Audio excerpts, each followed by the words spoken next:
Chapter 147. Your Majesty, it has been nearly half a month since we left the Tumu castle. We have been very safe with the protection of the mercenaries. But after all, outsiders don't know our situation. And in order to avoid being hunted down by the Walla, we deliberately did not get in touch with the outside world. Now that so much time had passed, the situation in the capital was truly worrisome. I will be the vanguard and return to the capital first to tell the officials that Your Majesty is fine, so they can be at ease and stabilize the court. After thinking about it again and again, Yang Qindong finally decided to leave first and did not travel with Zhu Qizhan, who was crawling like a snail. Yes, we need someone to report back in advance. Although Zhu Qizhan's body was not in good condition, and he did not have enough exercise, his head was not injured and he was still very clear-headed at this time. He naturally knew that the news of him being fine had to be reported back first. Otherwise, who knew what would happen after a long time? But it was very important who to send back. After all, these powerful mercenaries were invited by Yang Qindong. If he was not there, who could take care of the situation if there was a problem? It was not easy to escape the claws of the Walla, but if they became a pawn in the hands of these mercenaries, they would not be able to find a place to cry. Zhu Qizhan agreed to send someone back to inform, but it seemed that he did not agree with Yang Qindong's return. The Minister of War, Kuang Yi, and the Minister of Revenue, Wang Zhua, looked at each other and immediately understood. This time, it was because of Yang Qindong that their lives were saved. It could be called a great kindness. And now, it was time to repay the kindness. Immediately, the two of them knelt on the ground at the same time and said to Zhu Qizhan, "Your Majesty, we agree with Yang Qindong's request. But for the sake of justice, we ask the benefactor to reward Yang Qindong for his great merit in this matter, and ask Your Majesty to reward him. Your Majesty, please reward him." The other 7 officials who reacted were also awakened by this kneeling and immediately knelt on the ground to beg. This kneeling was to thank Yang Qindong for saving their lives, but at the same time, it was also for themselves. Thinking about it, if Yang Qindong could be conferred a title, then the 9 of them would at least be rewarded for their hard work. At the very least, he would be given the title of a loyal subject, which could be used as a condition for promotion in the future. Of course, there was a precondition to all of this, and that was that Yang Qindong, who had made the greatest contribution, had obtained the benefits first. Otherwise, how could they ask for credit? As soon as the 9 ministers knelt, Zhu Qizhan immediately felt like he was the emperor.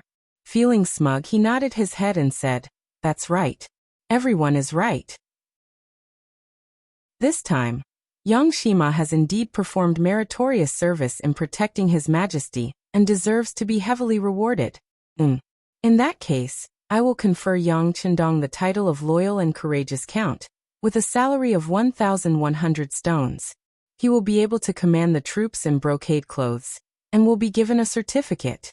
The Ming Dynasty had always had a rule that those who did not contribute to the country and the military were not allowed to be bestowed with titles. This time, Yang Qindong had saved the emperor and 9 important ministers. This was definitely a military merit, and he deserved this title. "Thank you, Your Majesty." After receiving the reward, Yang Qindong immediately knelt down to thank the emperor. "Your Majesty is wise." Kuang Yi, Wang Zhua, and the other important ministers also knelt down one by one, thanking the emperor for his wisdom. Yang Qindong was conferred the title of Count, which was equivalent to receiving a very heavy reward. Then, would their rewards be far away? "Everyone, please rise." Zhu Qizhan's face was filled with satisfaction. He liked the feeling of being bowed to 3 times and kowtowed to 9 times. This made him feel the prestige of being an emperor. However, after a smile, he also expressed his intention to send Yang Qindong back to the capital. Otherwise, why would he let him be the commander of the brocade guards? This was an official position in the upper echelons of the brocade guards. With this status, it would be much more convenient for him to move about the capital. With the title of Count, Yang Qindong was no longer the Crown Prince's steed, but the Count of Loyalty and Courage. At this moment, he stood up and once more requested that he return to the capital first to make arrangements. "Okay, we approve. Count of Loyalty and Courage, which minister do you need to go with you?" After making his decision, Zhu Qizhen began to consider who to send into the capital. In his view, Yang Chendong was still a little too light. This person had only been a fifth-rank official in the past, and he had only recently been conferred the title of Count of Loyalty and Courage. No one knew that sending him back would be very inconvenient. Zhu Qizhen had his own thoughts, and after saying this, he turned his gaze to the other 9 ministers. These 9 were all civil officials, and only Kuang Yi was the Minister of War. However, he was already very old, and it would be inappropriate for him to be in a hurry. Thus, none of them dared to meet the emperor's gaze. However, Yang Chendong had seen the reactions of his ministers, and he had never planned on bringing anyone back. After all, after returning to the capital, there were many things that he might not do according to the rules. Thus he clasped his hands and said, "Your Majesty, in this subject's view, we shouldn't have the other ministers accompany us. They are all exhausted from the journey. I want to bring the least amount of people back to the capital as quickly as possible. I'm afraid that the ministers' bodies won't be able to take it. If something happens along the way, it will be difficult to deal with it. Why don't this subject go alone? Your Majesty only needs to write an edict for this subject. This way, it will be easier to gain the trust of others, and it will also let everyone know that Your Majesty is well."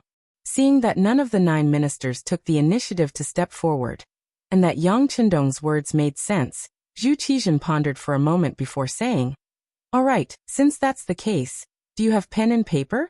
We will write an edict to reward the Count of Loyalty and Courage, and ask him to write a letter for the Count of Loyalty and Courage to bring it to Empress Dowager Sun and Empress Qian. Come, bring me pen and ink." Yang Chendong signaled to Beta Persei with his eyes. Beta Persei immediately responded, and then took out the pen, ink, paper, and inkstone that he had prepared in advance from the bag behind him. In such an environment, Yang Chendong was still able to bring these seemingly useless things. It had to be said that he was really considerate. Everything was prepared, and the Minister of Revenue, Wang Zhuo, personally ground the ink. Soon, Zhu Qizhen personally finished writing an edict and a letter to the harem. Yang Chendong held the letter with the ink still wet, and named more than 30 people. Among them were the First Guard, Qiu Vi, Tiger's Mane, Beta Persei, and others who had been hiding in the cold front. Only Xiao Feng and 70 people were left behind, and Yang Wu was left behind to protect the emperor. Before leaving, Yang Chendong deliberately gave Xiao Feng a look that no one else knew. Even if Xiao Feng was a mercenary and came for money, that was, anyone who had money could use it. With Yang Chendong's understanding of Zhu Qizhen, he would definitely contact Xiao Feng if he had such an opportunity. He didn't do so before because of his face. Now that he had left, some words could naturally be said. This was probably the main reason why Zhu Qizhen agreed to let Yang Chendong go first. The night was dark and windy. It was the perfect time to kill. The night was not bad. There was wind, but it wasn't strong. It was so dark that one couldn't even see one's fingers. This kind of night was the best time to do some evil deeds. Zhao Xian slowly moved towards the Yang village with the 50 men who were willing to die that he had recruited with a large sum of money. Although Zhao Xian was Jin Ying's servant, he was an ambitious person. He wanted to act alone and obtain great merit. Once he obtained the firearm that could fire continuously and accurately, he would be able to present it to his master, Jin Ying. It would only be a matter of time before he would be blessed with great fortune. He naturally had his reasons for not reporting this to his superiors, and not mobilizing a large number of embroidered uniform guards. Firstly, he was afraid that the merit would be divided. Secondly, he was worried that if too many people appeared and caused too much of a commotion, the other party would eventually destroy the exquisite firearm. If that was the case, there was no need to mobilize a large force just to destroy Yang village without their master, Yang Chendong. With the idea of obtaining great merit, Zhao Xian and the 50 people moved toward Yang village in the dark night. As they moved forward, they didn't pay much attention to concealment and formation. After all, they were at least 10 li away from Yang village. The night was so dark that they couldn't think of any reason for them to be discovered or be in danger. However, they didn't know that 3 li ahead, at a fork in the road that led to Yang village, the ghost sniper squad was waiting for them. After receiving the news that Zhao Xian was going to act, The Yang village was in an uproar. What others didn't expect was that the focus of the argument was actually who would lead the troops. The strength of an army depended on its morale.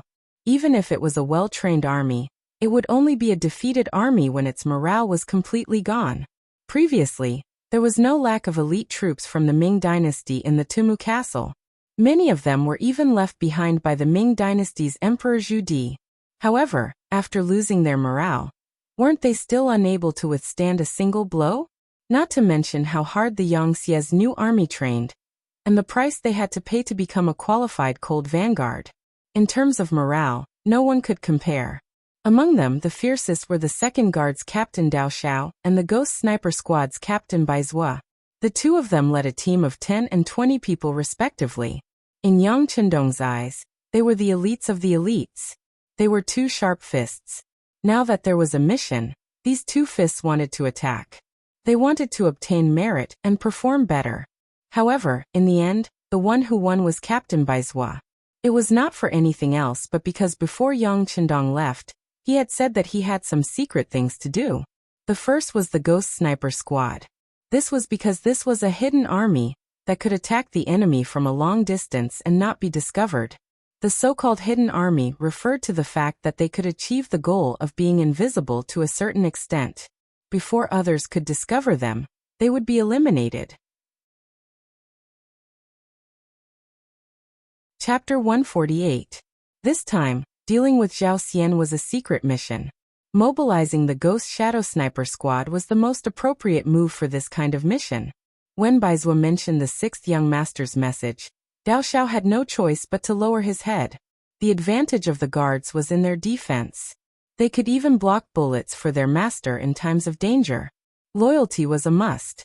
However, they did not have the ability to wipe out the enemy in an instant. The equipment in their hands made it very difficult for them to accomplish this goal.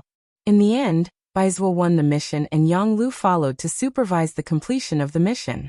The final result still required him to personally report to Yang Chendong. This was one of the privileges of a servant. This was the meaning of the phrase, a seventh-rank official in front of the Prime Minister. After receiving the mission, Bai Zhua left in high spirits. Not long after, he brought his 20 team members and Yang Lu, a total of 22 people, to the fork in the road. According to their previous discussion, even if Zhao Xian and the others appeared here, as long as their goal was not in the direction of Yangjia village, they should not touch him. After all, the sixth young master was not here. It was better to avoid unnecessary trouble.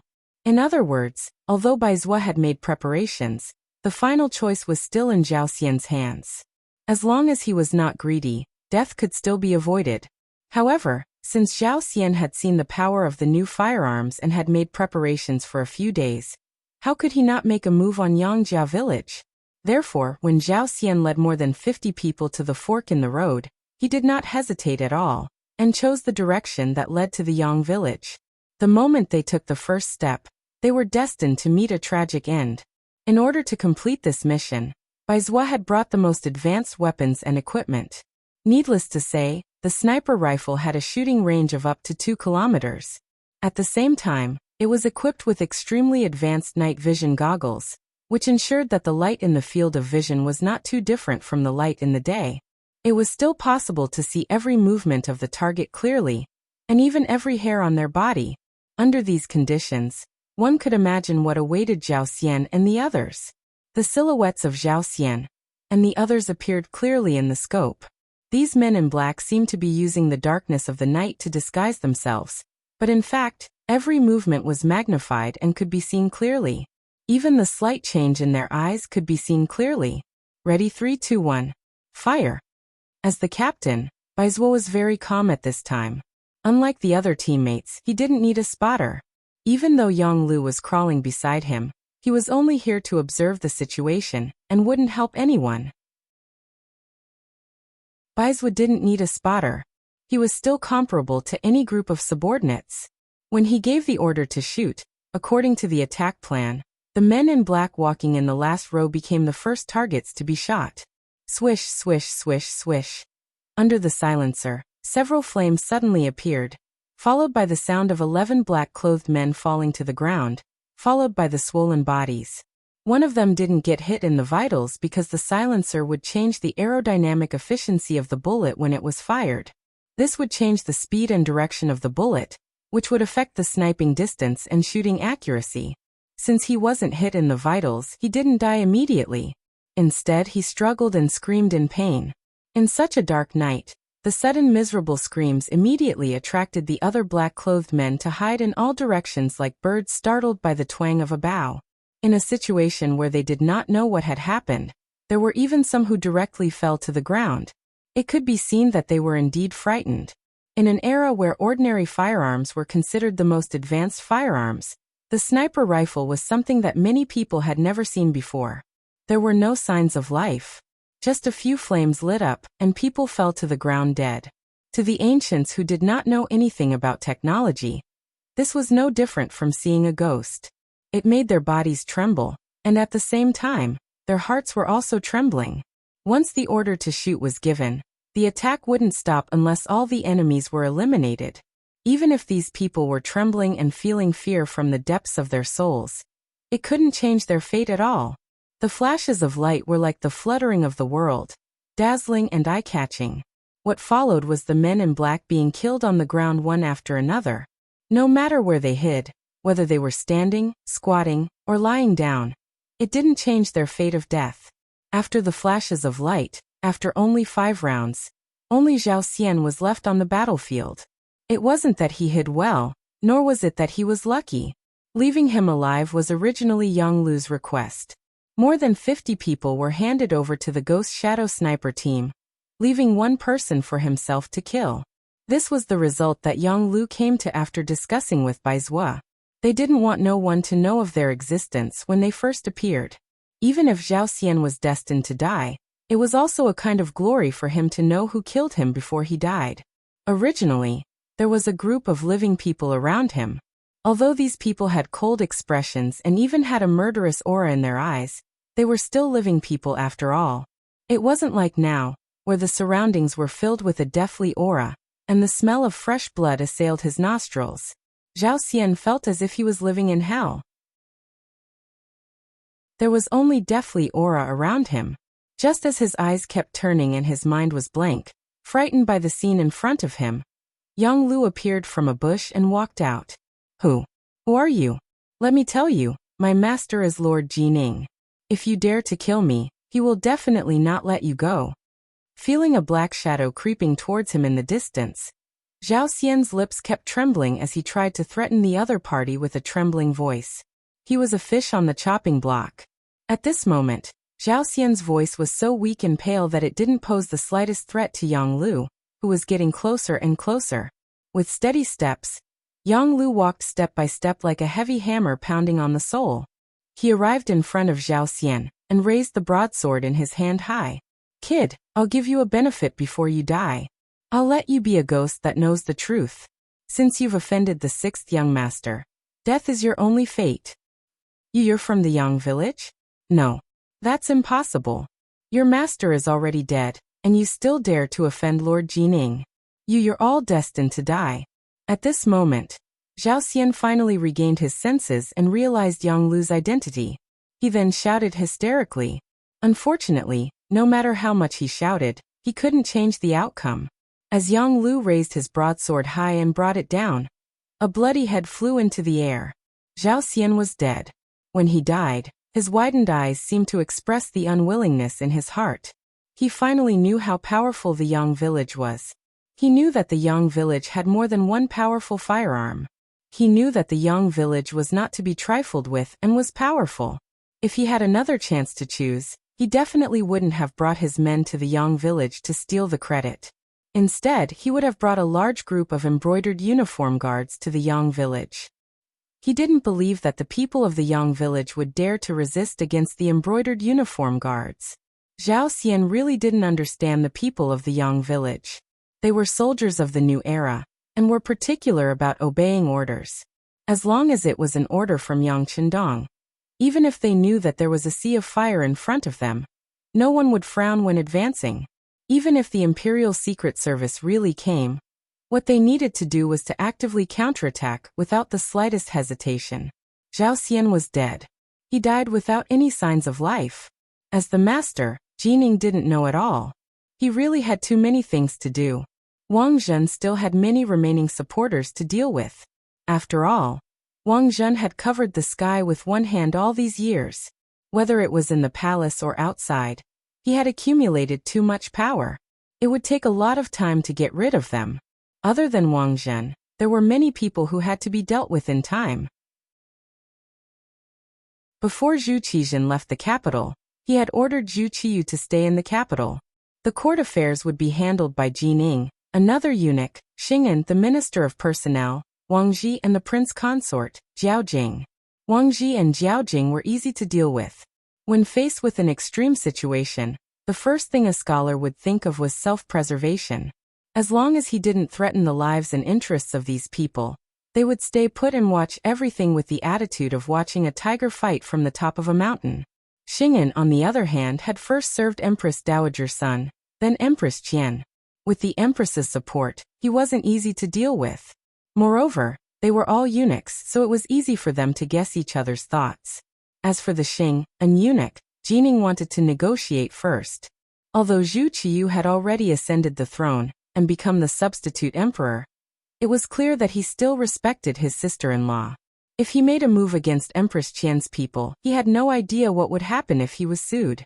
It was precisely because of Wang Jinyu's faction and Xing'an's presence that Jining completely forgot about her servant Zhao Xian. 4 days later, everyone in Wang Jinyu's faction had been captured and killed. Aside from those who had escaped, most of them had been eliminated. Moreover, the negotiations with Xing'an had gone smoothly. Everyone had reached an agreement to mind their own business. Only then did he remember the matter of the immortal abode and sky beyond heaven. He immediately ordered someone to find Zhao Xian. After learning that Zhao Xian hadn't appeared for several days, he summoned the second master of the Yang clan, Yang Rang. He wanted to ask when these properties would become his. The palace eunuchs came to Yang Rang's residence and led him into the palace. Yang Rang's face lit up with joy.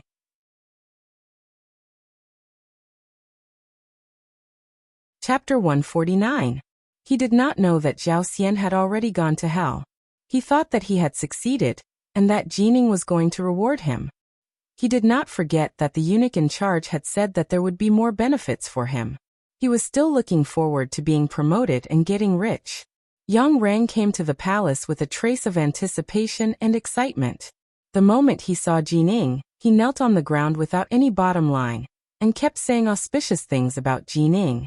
"All right, Lord Yang, please get up." A satisfied smile hung on Jining's face. What he loved the most was to see those high and mighty so-called pillars of the country, the aristocratic families, kneel down and salute him.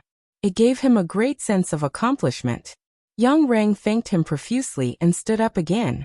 Then he stood there respectfully with a bashful smile on his face. "Lord Yang, this time I called you here to ask you, do you know where Zhao Xian is now? And what happened when you went to the Yang village that day?"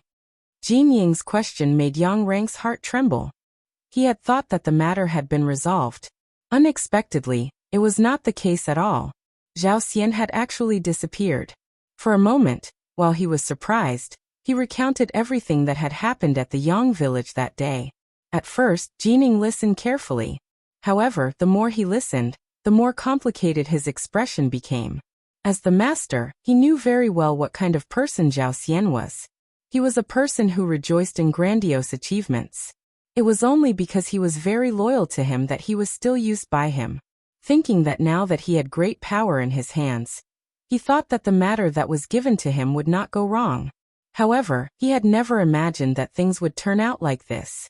He had a feeling that Zhao Xian's life was in danger, and that this matter must have something to do with the Yang village. "Lord Yang, you said that when you went that day, the servants of the Yang village had an unknown firearm, and that it was very powerful? Is that so?" Jining thought of the crux of the matter. This was probably the result of Zhao Xian's selfishness. "That's right, Eunuch Jin. Those firearms are very powerful. Not only do they have great lethality, but they are also very accurate. Most importantly, those firearms can fire continuously. It's not something that our great firearms camp can compare with. When I saw it, I was also very curious." All right.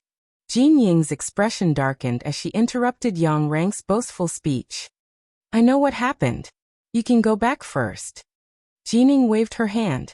She didn't have time to waste on Yang Rang. Her mind was filled with questions about where these advanced firearms had come from, and who had given the Yang family servants the courage to confront the brocade guards. Yes. Yang Rang saw that Jining was a little unhappy and prepared to leave. But when he retreated, he thought of something and said aloud, by the way, that servant is Yang Si who beat up the Walla messenger not long ago. Qian Sungbao even went to find trouble with him. I know. Jining nodded. After Yang Si withdrew, he immediately ordered people to call for the brocade guards who had followed Zhao Xian to the Yang village that day. At the same time, he also called for Qian Sungbao to ask about Yang Si. Soon, 3 injured brocade guards were brought over and confirmed that Yang Rang's words were true. Not long after, Qian Sungbao also rushed over. Qian Sungbao didn't dare to refuse Jin Ying's summons. Now anyone could see that this person had great power and influence. His superior, the head eunuch of the Imperial Horse Directorate, Chen Guan, had been imprisoned even though he tried to curry favor with Wang Jinyu's faction. If he performed well and was promoted, it wouldn't be a problem for him to become the head eunuch of the Imperial Horse Directorate. All of this depended on Jin Ying's attitude. Greetings, Eunuch Jin. When Qian Sungbao appeared, he was very respectful to Jin Ying. His eyes were full of flattery. When a person can decide your future and fate, it is very difficult for you to appear as an equal in front of him. Eunuch Qian, let me ask you, what is the matter with Yang Si? Jining didn't have any intention of exchanging pleasantries. They had all been in the palace for many years, so he understood Wang Jinyu's personality better than anyone else. When Wang Jinyu had been in power, Wang Jinyu hadn't even looked at him. Now that he had power, Wang Jinyu wanted to curry favor with him. This was the nature of people. Yang Si? Qian Sungbao was rather confused by this question. He did his best to search for this name, but he didn't come up with anything. Yang Si of the Yang clan, a servant of Ma Yang. Jining reminded him, impatience on his face. Oh, I remember now. That Yang Si once beat up the guard captain of the Walla emissary, Tujur, at the gate of the immortal abode. Because this matter involved diplomatic matters, the higher-ups gave me the task, and I had Tang Tong of the brocade guard go to the Yang clan to demand for him. It was said that he had already left the capital and gone to the Yang clan's Jianing residence. Later on, because of the conflict between the Walla and our great Ming, no one asked about this matter anymore. Qian Sungbao was also confused as he answered the question. He didn't understand why Lao Jining was so concerned about a mere 5th-rank servant. He went to the Yang clan's residence. Let me tell you, a few days ago, he publicly injured 3 of my embroidered uniform guards who went to Yang village to enforce the law. Not only that, but my servant, Zhao Xian, has also disappeared. I suspect that this has a lot to do with Yang Si.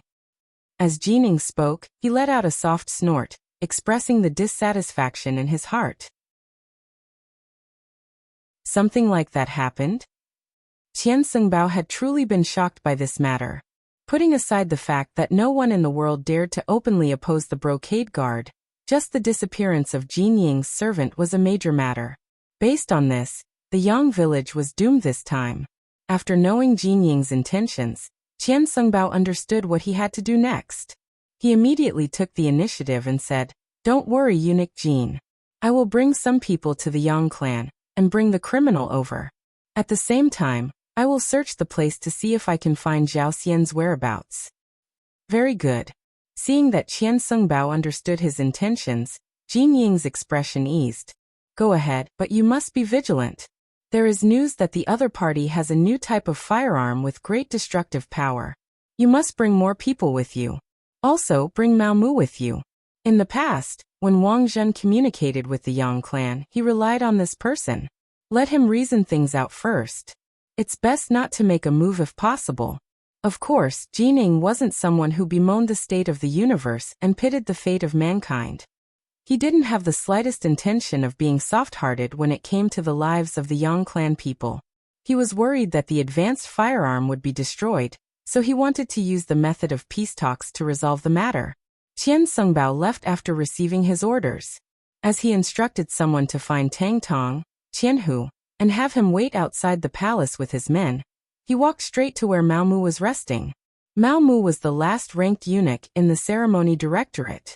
Previously, he had been living a very glorious life, but now, he was like a rat on the street, hated by everyone. Speaking of eunuchs, there were too many differences between them and ordinary people. Their jealousy was several times greater than that of ordinary people. The thing they couldn't stand the most was others having a good time. Perhaps it was because of their bodies, but they were more passionate about power and money. Whenever they had the chance, they would always try to get some benefits for themselves. And when they had the chance to step on others, they wouldn't be soft-hearted at all. Previously, because of Yang Qindong's support, Mao Mu had been promoted several times. From a small eunuch leader to a large eunuch leader. As his status changed, he who represented the diapers earned a lot of money. For a period of time, other than Wang Zhen, few people dared to give him any face. But with the defeat at the front lines, and the news of Yingzong and hundreds of officials dying in battle, Mao Mu's good days came to an end. There was no one to protect him. What followed was the jealousy of all the eunuchs. Almost everyone with some ability came to him to take advantage of him. Seeing that the situation wasn't good, Mao Mu was decisive. First, he gave most of the money he had saved to Jining, drawing a clear line between him and Wang Zhen. Then, he used the rest of the money to get rid of the other eunuchs who came to make trouble for him. For a time, it could be said that he spent money like it was dirt. Only then did he manage to keep his position. Even so, his authority was no longer what it used to be. In addition, something had happened to Yang Qindong. Now he couldn't even find a source of diapers. He was completely empty-handed. All day long, he sighed in the palace. He only hated his bad fate. He had just met a wise master, and it hadn't been long before an accident happened. He really didn't know what to do. Just as he was shaking his head and sighing in his room, the door was pushed open. The supervising eunuch of the Imperial Horse Directorate, Qian Sungbao, walked in. When he saw Qian Sungbao, Mao Mu immediately climbed down from his bed. I didn't know that eunuch Qian was coming. Please forgive me for not coming out to meet you. Looking at the awe-inspiring Mao Mu 10 days ago, seeing him being so respectful now, Qian Sungbao was very pleased. Eunuch Mao, eunuch Jin has an errand for us to do. Pack up and come with me. Oh, okay. As Mao Mu spoke, he turned and opened a cabinet at the head of his bed. He took out 200 taels of silver and handed it to Qian Sungbao. Eunuch Qian, this is the last of my wealth. Although it isn't much, it is a token of my sincerity. Please accept it. 200 taels of silver really wasn't much. At least, it wasn't enough to get rid of the second-in-command of the Imperial Horse Directorate. However, Mao Mu really didn't have any more money. Qian Sungbao naturally wouldn't believe such words. But because Jining was still waiting for his news, time was of the essence. He decided that after dealing with the matter at hand, he would properly interrogate Mao Mu. He wasn't someone who could be beaten with just 200 taels of silver.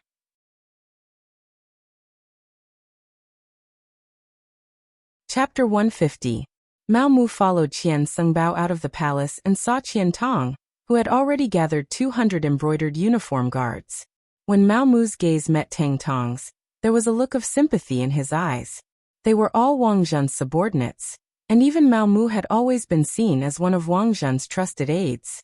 His interaction with Yang Qindong was also because of Wang Zhen's instructions. Other than Wang Zhen, no one else knew Mao Mu's true identity. Let's go. He did not care about the change in Mao Mu and Tang Tong's attitudes. Perhaps in Qian Sengbao's eyes, becoming the head eunuch of the Imperial Horse Directorate was what he needed to care about. Under Qian Sengbao's lead, the group of people left the capital and headed toward the Yang Manor 15 li south of the city. In the Yang Manor, there were already spies from the Bureau of Security who had brought back the news. When they found out that a large group of embroidered uniform guards was coming out of the city, the atmosphere in the manor immediately became tense. This result was within the expectations of Yang Si, Yang Lu, and the others. After killing Zhao Xian, they had been waiting, but they did not expect it to take so long. Since they had been waiting for a long time, there was not the slightest bit of panic. Dao Xiao led the second guard to hide outside the manor. Baizhou led the ghost shadow sniper squad to find a suitable place to hide. Yang Lu took Yang Xi's place and opened the door to face the enemy. Yang Xi was still dissatisfied with this. However, last time he had single-handedly defeated the embroidered uniform guards with a single shot. This time, it was not good for him to snatch the credit. An hour later, a group of embroidered uniform guards wearing flying fish robes arrived at the entrance of the Yang Manor. When the group led by Qian Sengbao arrived, they saw Yang Lu standing 100 steps away from them. He held a pitch-black firearm that they had never seen before and looked at them leisurely. In his eyes, there was a hint of disdain mixed within. This scene caused Qian Sengbao to be unable to vent his anger. It must be said that the embroidered uniform guards carried out many missions, but no matter where they went, and no matter what kind of status the other party had, who wouldn't tremble in fear and tremble when they saw them? This was the first time the Yang Manor had ignored them like this since the Great Ming was established. Based on this feeling of disregard, the people of the Yang Manor deserved to die. Qian Sengbao's eyes were filled with anger. He wanted to raise his hand and order the army to suppress them. However, when he thought about the mission Ji Ning had given him, which was to obtain the advanced firearms in one piece, he could only suppress his impulse. He looked at Tang Tong and said, "You go." Go. Qian Sengbao's eyes' face. You. Where? You is. Us here. We. And Sengbao. And. Mu was manner. Us was s. What crime did he commit? Yang Lu was ready to kill. He did not expect the other party to not attack immediately. Instead, he acted as if he was trying to reason with him. At the same time, he was a little disappointed. Naturally, he wouldn't give them a good face. When the matter involved Yang Xi, he directly retorted, expressing his strong side. He hit the Walla's envoy and hurt both our countries. Qian Sengbao said. Tang Tong was still talking about the mistakes the other party had made. However, after a few sentences, he felt that something was wrong. The Walla and the Great Ming were like fire and water. Hitting the Walla's envoy was not a crime. Instead, it should be considered to have won glory for the country. Qian Sengbao could not continue. Yang Lu laughed and said, "What's wrong? You can't continue? The Walla is a villain. While paying tribute to our Ming dynasty, he actually dared to take the initiative to start a war. This kind of opponent should be beaten up. Not to mention that Yang Xi brothers are not here. Even if they were, they should have done something meritorious and not wrong." This. Qian Sengbao rolled his eyes and said, "Meritorious or not, we have to bring it back and let the higher-ups decide. How about this? Brother, please step aside and allow us to find Yang Xi and bring him back first. We will definitely give you an explanation. How about that?" Without an excuse, Qian Sengbao could not believe that Tang Tong still insisted on entering the manor. Everyone knew about Sima Zhao's personality. Needless to say, Yang Lu shrugged and spread his hands to show his refusal. "You go." Qian Sengbao, who was behind, saw Qian Sengbao's clumsy expression. He was naturally very angry that he had messed up the matter. He pointed at Mao Mu and instructed him to persuade Yang Lu. Mao Mu, of course, did not want to go. No matter what, Yang Chendong had done him a favor. Now that he was no longer around, he was unwilling to be a villain. However, this was not Qian Sengbao's idea. It was Jin Ying's idea. An arm could not win against a thigh. He had no other choice. Mao Mu reluctantly walked out from the crowd. His face was ashen as he walked to Tang Tong's side. As soon as Mao Mu appeared, Yang Lu's eyes were filled with suspicion. He stared into Mao Mu's eyes. Outsiders did not know about the relationship between Mao Mu and the sixth young master. But as a servant of the Yang family, he was very clear. Before the sixth young master left, he had instructed the security bureau to pay attention to Mao Mu's performance. At the same time, this was also a test. If Mao Mu could pass this test, he would definitely be put in an important position. On the other hand, if Mao Mu was a traitor, they would not mind getting rid of him and replacing him with someone else. Sensing Yang Lu's questioning gaze, Mao Mu hurriedly lowered his head.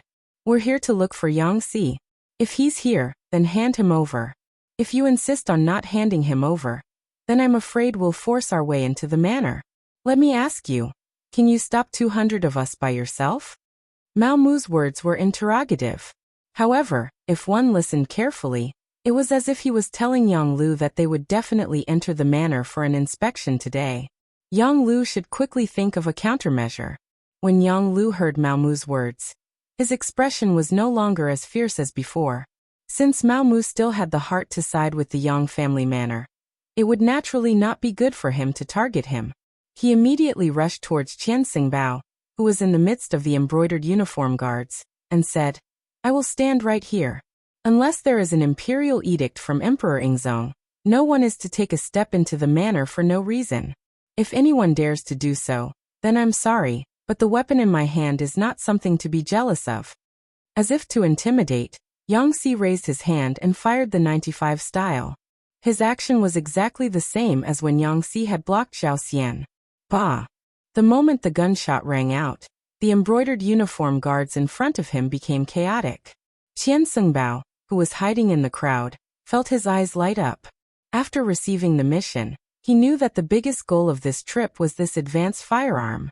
Now that it was in front of him and he had seen it with his own eyes, he was very excited. However, at the same time he was somewhat nervous. The 3 injured embroidered uniform guards flashed in front of him. Qian Xingbao, who did not know how many times this firearm could be fired, would not take the initiative to take the risk. On the contrary, he valued his own life very much. It was because of this that he had already made preparations for this trip. He waved his large hand behind him, and a group of 50 embroidered uniform guards holding fire barrels, also known as fire barrels, appeared. They held primitive bronze fire barrels in their hands, and they appeared at the front of the group. This type of fire barrel was lighter and more agile than the earliest firearms. The barrel was slender and the front was cylindrical, and it could be used to store bullets. The medicine room was bulged in the shape of a ball, and there was a fire door on the wall for a fuse to ignite the fire. The tail end was hollow, and there was a wooden handle, making it easy for the shooter to control. Torches were quickly lit, and 50 embroidered uniform guards held torches and looked forward, as if they were ready to light the fire barrels at any time. The sudden hostility caused the atmosphere to drop to a freezing point. Mao Mu and Tang Tong, who were standing in the middle of the field, were so scared that they fell to the ground. They did not know the power of the firearm in Yang Lu's hands, but they had seen the power of the fire barrels in the hands of the embroidered uniform guards behind them.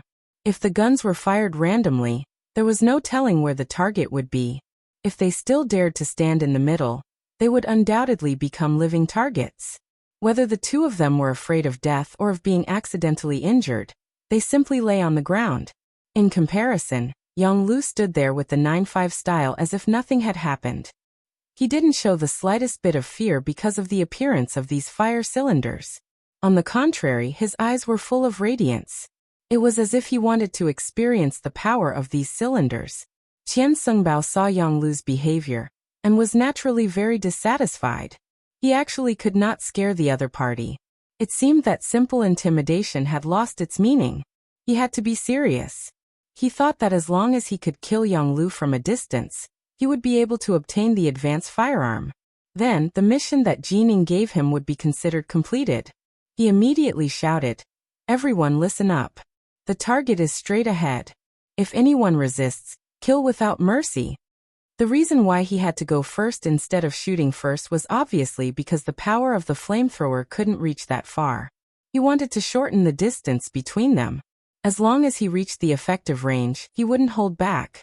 It was because he knew the effective range of the fire barrels that Yang Lu was so fearless. Now that he saw the other party's troops moving forward, he raised his gun and let out a deafening gunshot. "Stop where you are. Otherwise, I will shoot whoever dares to move forward." His voice was loud and clear, firm and powerful. It represented Yang Lu's current mood. However, the embroidered uniform guards didn't really stop. Qian Xingbao had given a strict order, and was supervising the battle from the rear. If any of them dared to stop at this moment, they would be punished by military law. Before they saw the power of the new firearm, who would dare to stop?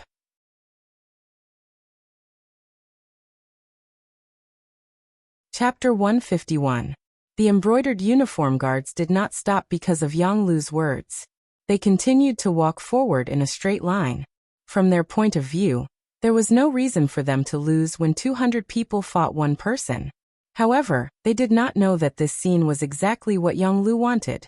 He was really worried that if he shouted a few words, he would scare them. If that happened, he would not be able to use his skills. Now that these people were not afraid of death, it was exactly what he wanted. He also had a chance to show off. His shout spread out. Seeing that the embroidered uniform guards did not move, Yang Lu smiled. He raised the 95 style in his hand and aimed it at the embroidered uniform guards at the front. He then adjusted his breathing and his right index finger gently pulled the trigger. He began to fire one by one. In Yang Lu's eyes, the embroidered uniform guards who were lined up with fire barrels were like fixed targets. As long as he wanted to, he could easily take the life of any one of them. However, these people were not enemies, nor were they like the fugitives that Zhao Xian had brought. They were only soldiers who had received orders. They were not enemies who would not rest until one of them was dead.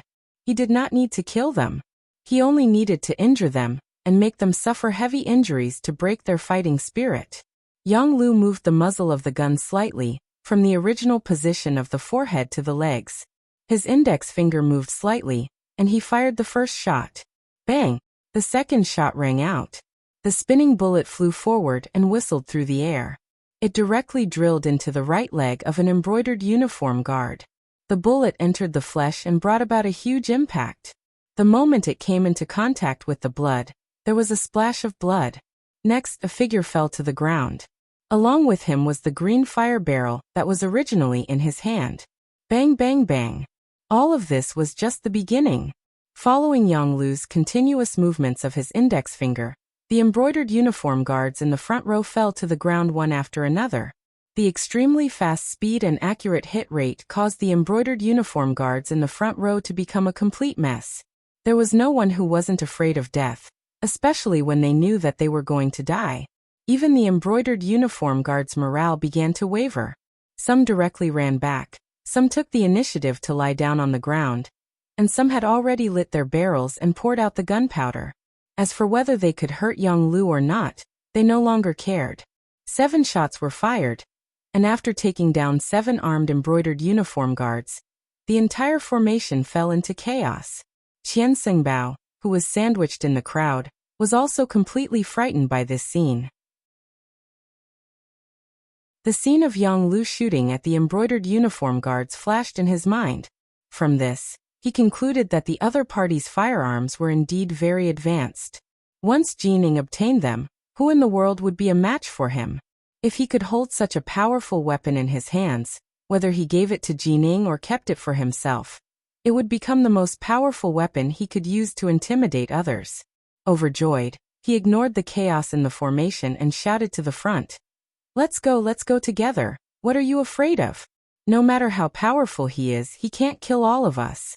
Whoever rushes to the front and takes the firearm will be rewarded with 1,000 taels of silver and a promotion of 3 ranks. In order to achieve his goal, Qian Xingbao made a heavy promise. With a heavy reward, there were bound to be brave men. With this shout, many of the embroidered uniform guards who had been running back stopped in their tracks. Thinking of how to make a name for themselves, some of them made a fierce sound, turned around, and ran in Yang Lu's direction. The sudden change was noticed by Yang Lu. Naturally, he wasn't afraid of 8 or 10 people with one gun, but with so many of them charging at him together, he probably wouldn't even have the time to reload his gun. Originally, he wanted to be like Yang Si and fight the enemies alone, but now it seemed that he had underestimated the willpower of these embroidered uniform guards. He couldn't help but start to retreat. At the same time, he made a gesture with his right hand behind his back, telling the Ghost Shadow Sniper team, hidden inside the Yang village, to prepare to attack. Charge! Seeing that Yang Lu had started to retreat, the embroidered uniform guards couldn't help but be overjoyed. They seemed to have seen the light, saw the hope, and also saw that promotion and wealth were right in front of them. In the Yang village, Bai Zhua and the other 21 people were lying on the roof, each looking for the best angle to shoot. They were just waiting for the embroidered uniform guards to run into their shooting range to kill them. As the embroidered uniform guards approached step by step, the atmosphere became very tense. A big battle could break out at any time. Once the Ghost Shadow Sniper team attacked, the scene would be filled with corpses. It would also mean that the Yang village and the Great Ming Dynasty had completely broken off. At this moment, everyone's hearts were thumping. They were nervous and excited. Bam bam bam. Just when the embroidered uniform guards were 200 steps away from the Yang village, and Baizhuo was about to give the order to shoot, a series of intense gunshots suddenly rang out from behind them. This sudden gunshot also shocked the Ghost Shadow Sniper team, who were ready to shoot. Captain Baizhuo didn't understand. They had agreed to attack first, and Dao Xiao and the second guard would finish them off. Why did they attack first? Captain? Are we going to attack? One of the Ghost Shadow Sniper team members couldn't suppress the excitement in his heart and quietly asked Baizhuo, "Wait a minute, don't shoot first." Baizhuo looked at the Yang village's main gate in confusion. Then he took out his high-powered binoculars. When he looked at it, his expression became very excited. "Tell everyone don't shoot without orders. The sixth young master is back." Yang Chendong was indeed back. He led more than 30 people and rushed over. One man and 2 horses didn't stop to rest. Finally, they arrived at the Yang village at the last moment. When he saw a large group of embroidered uniform guards rushing into the village, he didn't say anything and gave the order to shoot. Yang Chendong viewed the Yang village as very important. Otherwise, he wouldn't have left Zhu Qizhen in such a hurry and rushed back first. He definitely wouldn't allow anyone to threaten the safety of his village and the lives of the people in the village. After Yang Chendong gave the order, the 30 people following him naturally wouldn't be polite. They raised their guns and roared. The unprepared embroidered uniform guards behind them quickly fell. This also scared Qian Sungbao, who was in the crowd. He didn't understand where these people came from, and how they actually dared to attack the embroidered uniform guards. Did they still have the law in their eyes? When he looked back with a puzzled heart, he saw a group of Ming Dynasty soldiers wearing Mandarin duck battle jackets. The people who came were actually Ming Dynasty soldiers, which made Qian Sungbao even more surprised. Since when did ordinary soldiers have the guts to attack the embroidered uniform guards? Moreover, where did those advanced firearms in their hands come from? In order to find out the reason, he ordered all the embroidered uniform guards to stop moving. He brought a few of his trusted subordinates and walked towards Yang Chendong at the back. At this time, Yang Chendong also gave the order to stop shooting. He wanted to see who couldn't help but attack the Yang village after he left. Of course, no matter who it was, he would make them pay the price in blood. As Qian Sungbao strode over, he naturally saw Yang Chendong in the crowd. Although he was dressed differently from his usual azure robes, who in the capital didn't know of the Dong Shui? Yang Chendong? It's actually you? Impudent. Who are you? How dare you call my family's name directly? Tiger's Mane, who was riding on a horse, had a cold look in his eyes. The muzzle of the pistol on his wrist was naturally pointed at Qian Sengbao's chest. Haha, you're just an insignificant 5th-rank official. You really don't enter this eunuch's eyes. My family's Qian Sungbao is the supervising eunuch of the Imperial Horse Directorate. Qian Sungbao reported his name amidst the laughter. According to his calculations, Yang Chendong would definitely dismount and greet him after he reported his name. After all, the group of eunuchs in the Ming Dynasty always had great power, especially since he was one of the famous eunuch leaders. Naturally, the other party would cater to him. However, Qian Sungbao was destined to be disappointed. After he introduced himself, Yang Chendong acted as if he didn't hear him. On the contrary, he stared at him with a sharp gaze and asked, "This uncle is asking you, why did you step into the Yang family village to commit murder?" "This uncle? You. Aren't you the Crown Prince's horse protector?" Qian Sungbao was shocked by Yang Chendong's identity and asked with a puzzled expression. "This uncle is asking you why you came to the Yang family village to commit murder. Don't you understand human language?" Yang Chendong didn't have the slightest intention of answering. When he saw that the other party wasn't answering his question, he raised his right hand and fired a shot. It hit Qian Sungbao right below his right leg, causing him to kneel on the ground with a plop. No one would have thought that Yang Chendong would make a move just like that. He was still asking questions. The other side had already fired a shot and hit Qian Sungbao right below his right leg, causing him to kneel on the ground. If one looked carefully, it wasn't difficult to see that the direction he was kneeling in was where Yang Chendong was. Clang! When their master was humiliated, a few of Qian Sengbao's personal embroidered uniform guards immediately pulled out their embroidered spring swords. They looked like they were eager to rush up at any time. However, before they could do anything, Qiu Vi and the other guards had already raised the 95 style. Under the continuous firing of their guns, the few fierce-looking embroidered uniform guards all fell to the ground. Everyone was shot in the forehead and couldn't be more dead. Compared to Yang Chendong's previous warning, Yang Chendong didn't have any intention of leaving anyone alive. After a few gunshots, no one around Qian Sungbao was able to stand. This scene also frightened the supervising eunuch. He endured the pain from his leg and said repeatedly, "Spare my life, Dong Shuai, spare my life. I came to the Yang family village under the orders of eunuch Jining." Jining? He, that outdated old eunuch? Hearing that he came under the orders of Jining, Yang Chendong's eyes flashed with anger. After knowing the culprit, he lost interest in continuing to talk with Qian Sungbao. After shaking his head casually, the considerate tiger's mane on the side casually shot Qian Sungbao.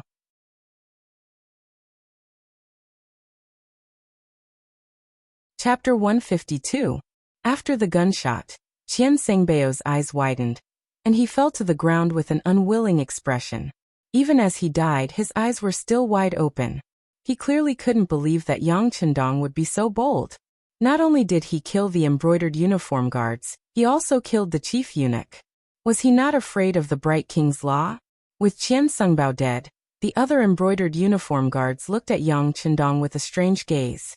At this moment, almost everyone was in a daze. They really didn't know if this person would be so bold as to kill them in the next breath. After all, he had already killed so many people, it didn't seem to matter if he killed a few more people. Under the protection of more than 30 guards in Lungfeng, Yang Chendong rode past the embroidered uniform guards who were kneeling on the ground in fear. He saw Tang Tong, who was also kneeling on the ground and trembling, as well as Mao Mu, whose eyes were filled with surprise. Watch these people. Without this uncle's orders, don't let a single one escape. Also, take care of these corpses. Eunuch Mao and Captain Tang, follow me into the manor, Yang Chendong said in a low voice, then turned and walked into the manor. At the entrance of the manor, Yang Lu was already kneeling on the ground respectfully. In the whole world, only the 6th young master could make him kneel so willingly. Get up. You've worked hard. When he passed by Yang Lu, Yang Chendong's voice became much more amiable. It was this "you've worked hard" that made Yang Lu have the urge to cry. However, he instinctively held back his tears and said, "To be loyal to the 6th young master is a subordinate's duty and obligation." Very good. Yang Chendong nodded lightly. He leaped past Yang Lu and headed straight for the entrance of the Yang Manor. Here he saw Qiao Yin, Madame Shui, and Madame Xiang. Of course, he also saw 7th sister Yang Duo and Hu Yan. Young master. When they saw Yang Chendong appear safe and sound, Qiao Yin and the others immediately burst into tears. From the looks of it, they seemed to have endless things to say. Don't cry. Young master, didn't I come back safe and sound? Hee, I have some matters to attend to. After I'm done, I'll have a long chat with you, Yang Chendong said to the girls with a happy expression. When his gaze fell on Hu Yan, he nodded lightly. Under their gazes, Hu Yan was immediately embarrassed. She had a feeling that her actions this time would definitely be accepted by Yang Chendong, and even her entire person would be accepted by him. Tang Tong and Mao Mu didn't even dare to raise their heads as they followed Yang Chendong into the Yang Manor. Just now, Qian Sungbao was killed without saying a word. They really didn't know if they would be killed because of their inappropriate actions next. Perhaps from Yang Chendong's performance just now, the two of them had already crowned this Dong Shuai with the title of daring to the extreme. If it was possible, they could even say that he was rebelling. In the side hall, Yang Chendong sat down. Tiger's Mane stood on his left, and Beta Persei stood on his right to ensure his absolute safety. Xiao Yin still played the role of a personal maid. After taking the initiative to serve tea, she left. Needless to say, Yang Chendong was indeed a little thirsty after rushing all the way here. He didn't care about his image and drank the tea in one gulp. Then his gaze fell on Tang Tong and asked, "Tell me what's going on." "Dong Shui, I'm innocent. I'm just following orders. I don't have the slightest intention of becoming enemies with the Yang clan." Tang Tong, who was called out, knelt on the ground with a plop. It could be seen that he was extremely afraid now. His original backer, Wang Zhen, had fallen. Now he had become a fish on the chopping board. Since Yang Chendong killed Qian Sengbao without batting an eye, what was he to him? There was probably no difference between killing him and killing a chicken. He knew that Tang Tong, a Qianhu official, didn't have much ability and didn't dare to have any ideas about the Yang clan. Thus he ignored him and looked at Mao Mu. "Tell me, how has the current situation changed?" After seeing Yang Chendong kill Qian Sengbao with his own eyes, it would be a lie to say that Mao Mu wasn't afraid. In the past, he chose to rely on Yang Chendong because he liked his ability to make money and wanted to hitch a ride. Facts proved that his choice was right. He was promoted several times and became one of the eunuchs in charge of the ceremony directorate. Although he was ranked last and didn't have any real power, he was still one of the chief eunuchs. When he first heard the news that the emperor and all the officials had died on the battlefield, Mao Mu sighed that his life was not good. It wasn't easy to find a wise emperor, but he died in a few days. He became a person without anyone to rely on. This time, when he saw Yang Chendong come back, it would be a lie to say that he wasn't excited. But this excitement was completely frightened after seeing Qian Sengbao killed with his own eyes. In his eyes, Yang Chendong's actions were no different from a rebellion. If he got close to him, wouldn't he also indirectly walk on a road of no return? He was truly afraid and had many thoughts. Facing Yang Chendong's question, he didn't know how to answer. He just copied Tang Tong and knelt on the ground, trembling all over. He couldn't even let out a fart for a long time. Gently shaking his head, Yang Chendong saw Mao Mu's expression. He could guess what the other party was thinking. He took out a secret letter and handed it to Mao Mu. "Take a look. What is this? With your status, you should be able to recognize whose handwriting this is." A letter was handed to him. Mao Mu curiously reached out to take it. When he slowly opened it and saw the handwriting and content, his original nervousness turned into excitement and then joy. He immediately kowtowed heavily to the ground. "This little one greets Uncle Zhongdan, greets Uncle Zhongdan." When Yang Chendong saw this scene, he couldn't help but sigh in his heart. It seemed that there were still many things that he needed to do. Even Mao Mu, who had a close relationship with him and had even recognized him as his master, believed in imperial power so much. If he really declared himself king, there probably wouldn't be many people in the world who would sincerely respond to him. Even if he relied on advanced weapons to become king, it was a situation that was formed under pressure. It wasn't a situation that he sincerely submitted to.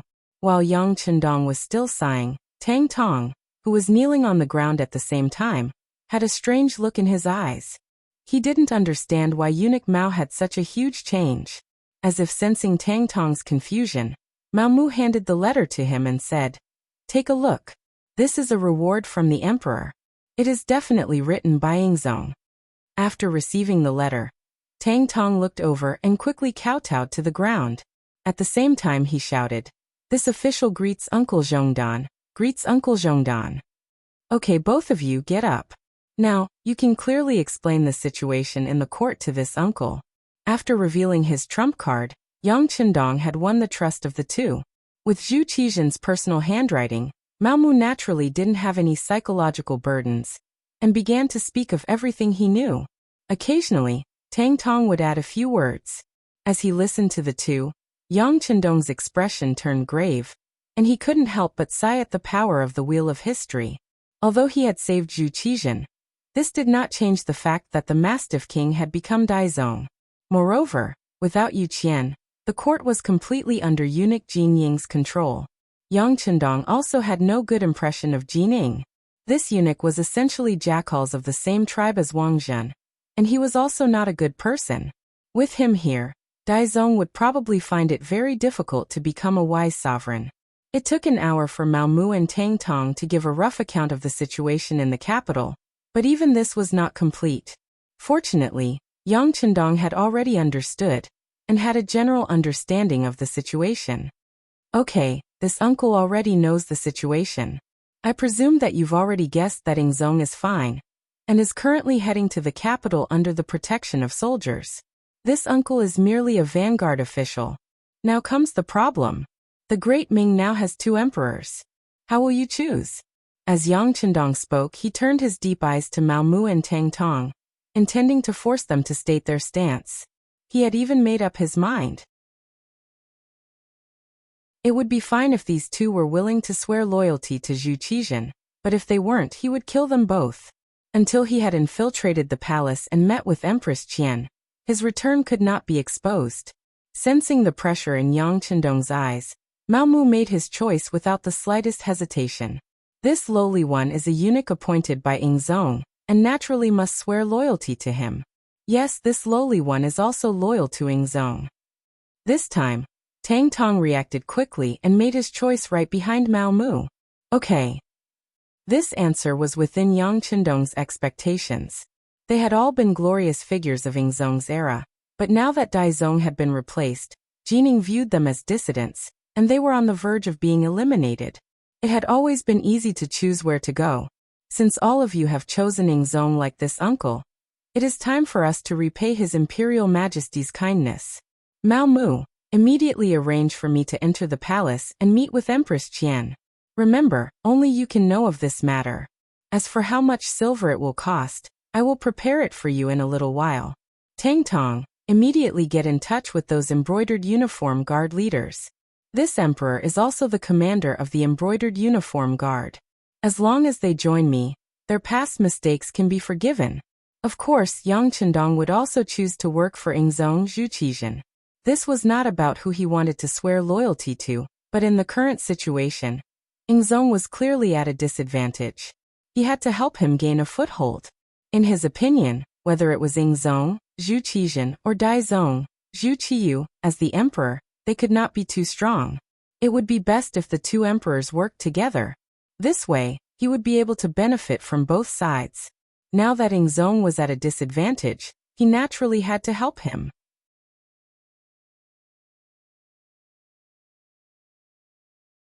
Chapter 153.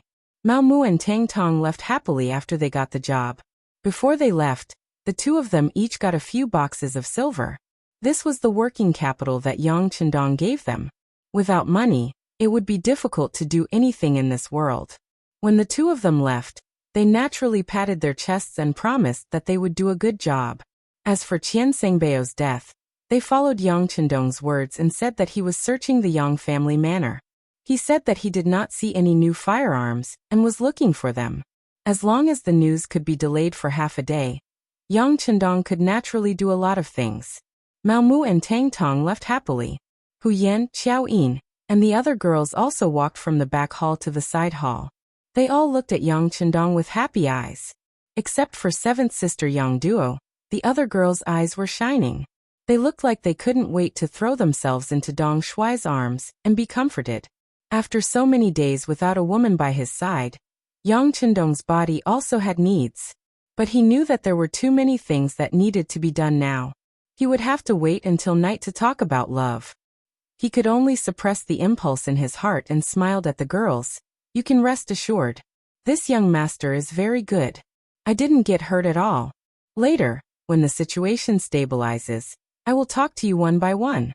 For now, young master Yang San is here. He is waiting in your study. Tiger's Mane walked into the side hall at the right time. His appearance helped Yang Chendong out of the situation, and also found a suitable excuse for temporarily leaving. Okay, this young master will go right away. After Yang Chendong finished speaking to Tiger's Mane, he showed an apologetic smile to the girls. Then he got up and went to Hu Yan's side. He reached out and gently stroked her slender jade hand. Thank you for your hard work. Having her little hand grabbed by Yang Chendong in front of everyone, Hu Yan's little heart had long failed to live up to her expectations, and was beating rapidly. Her little face was blushing and her head was almost buried in her neck. She didn't even know when Yang Chendong left. She only remembered that Xiao Yin and the other girls came to her side and laughed at her for a while, making her even more embarrassed. In the study, Yang Sen rushed back from the capital after learning that the young master had returned safely. At the same time, he brought more detailed information about the capital. Flipping through page after page of accurate information obtained by the Security Bureau, Yang Chendong had a clearer understanding of the situation in the capital. Jining had indeed served several emperors. Once she gained power, her methods were very impressive. In an extremely short period of time, she had roped in many old officials for her use. From the looks of it, once Ingzong returned to the court, the situation would become even more complicated. Among all the information, there was one that caught Yang Chendong's attention. That was that the eunuch Xing'an, who was serving Empress Qian and had followed Empress Dowager's son and led the harem, had actually reached an agreement with Jining. This was also thanks to the Security Bureau being willing to spend money to obtain such important information. However, even Mao Mu probably didn't know about this information.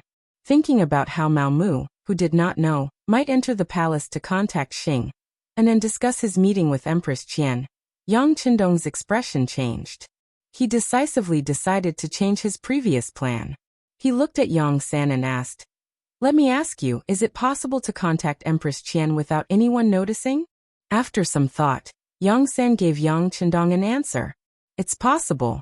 We bribed one of the Empress Palace maids, but if we do this, the spies we've spent so much money on will be exposed." "It's fine. If they're exposed, they're exposed. In the future, we'll just spend money to plant more spies. How about this? Immediately get in touch with that palace maid, and then..."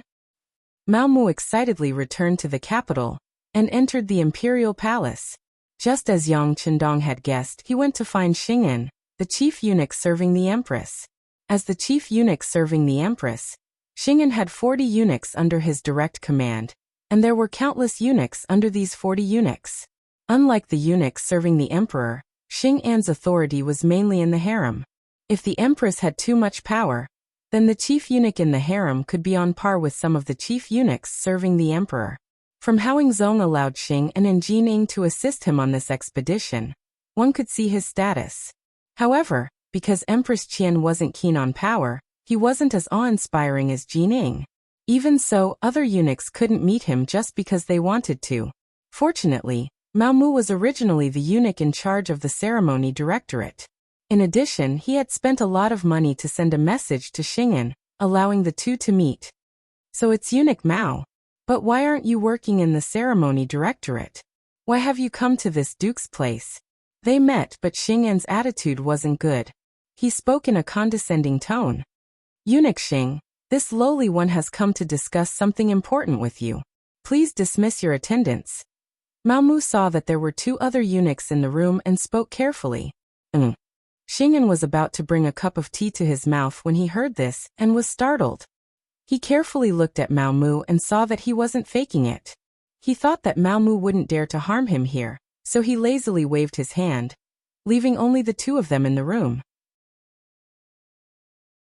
Now that there were no outsiders, Xing'an put down his cup and said, "Eunuch Mao, I hope that you truly do have something important to discuss with me." "Of course. Eunuch Xing, to tell you the truth, this lowly one has just received an important piece of information. Ingzong hasn't died."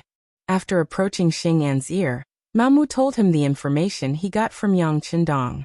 Originally, Xing'an's expression was calm as usual, but after hearing this, his expression immediately changed greatly.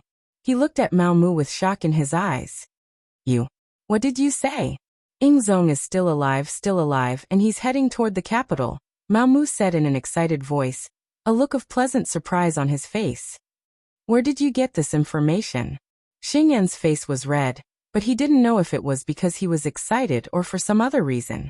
Mao Mu didn't think too much at this moment, nor did he know that Xing'an had already reached an agreement with Jining.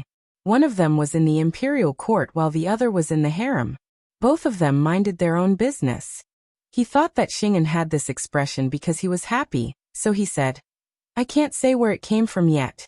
Someone is a vanguard sent back by Yingzong. He wants to meet with the Empress first, and eunuch Xing needs to arrange it. Hearing that the vanguard was sent back, Xing'an's eyes flickered continuously. His somewhat gloomy eyes emitted a sinister glint. All right, I will personally arrange this matter. Just tell me when he might enter the palace. Mao Mu had come happily and left satisfied. Xing'an's last few words were about this matter. He would definitely tell the Empress his role in this matter. In this way, his meteoric rise was just around the corner. After Mao Mu left, Xing'an hurriedly left the harem and went straight to Jin Ying's office. But what he didn't know was that just as he left, 2 palace maids left the Empress's palace together. Xing'an's sudden arrival naturally attracted Jin Ying's attention. Currently, there was still a pile of matters to deal with in the imperial court. He really didn't want to have any disputes with Xing'an right now. Of course, once he grasped the overall situation, no one knew what he would do. In the secret room, Xing'an told Jining the news he got from Mao Mu. As expected, it gave her a big fright.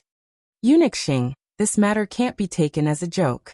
General Shi Heng said that Yingzong and hundreds of officials died in the battle, and his body has been found. How could there be another Yingzong? Jining thought of everything that Shi Heng reported in the imperial court that day, and said in a doubtful tone. Yes. I don't really believe it either, but Mao Mu said it with certainty. Otherwise, eunuch Jin can capture Mao Mu and ask him. Xing'an also wasn't too sure, so he wanted to capture the eunuch who told them the news and torture him. Then he would have no choice but to say it. After hearing this, Jining was a bit tempted, but then she shook her head. No rush. If we capture Mao Mu now, I'm afraid that the so-called vanguard won't dare to appear rashly. Let's do it like this. Everything will go according to the plan you discussed before.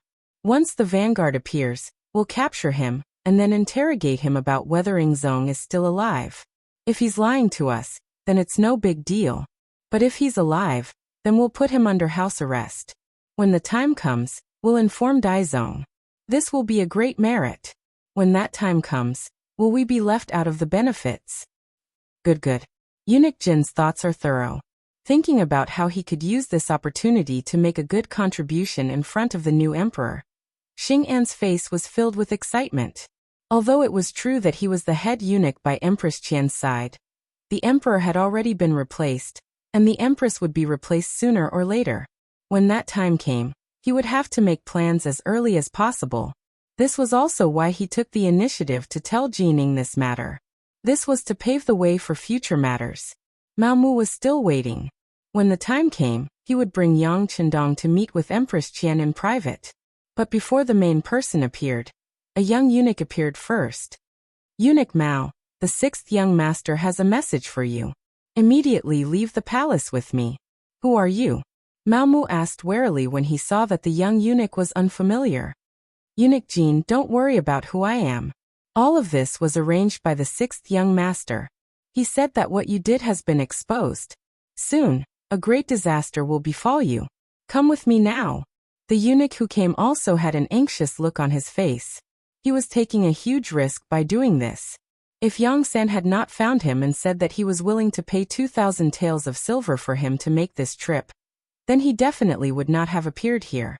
If it had been any other excuse to find him, Mao Mu might not have left with him. But the young eunuch mentioned the 6th young master. That meant that not many people knew that the 6th young master was still alive. This matter was filled with more credibility. All right, I'll go with you.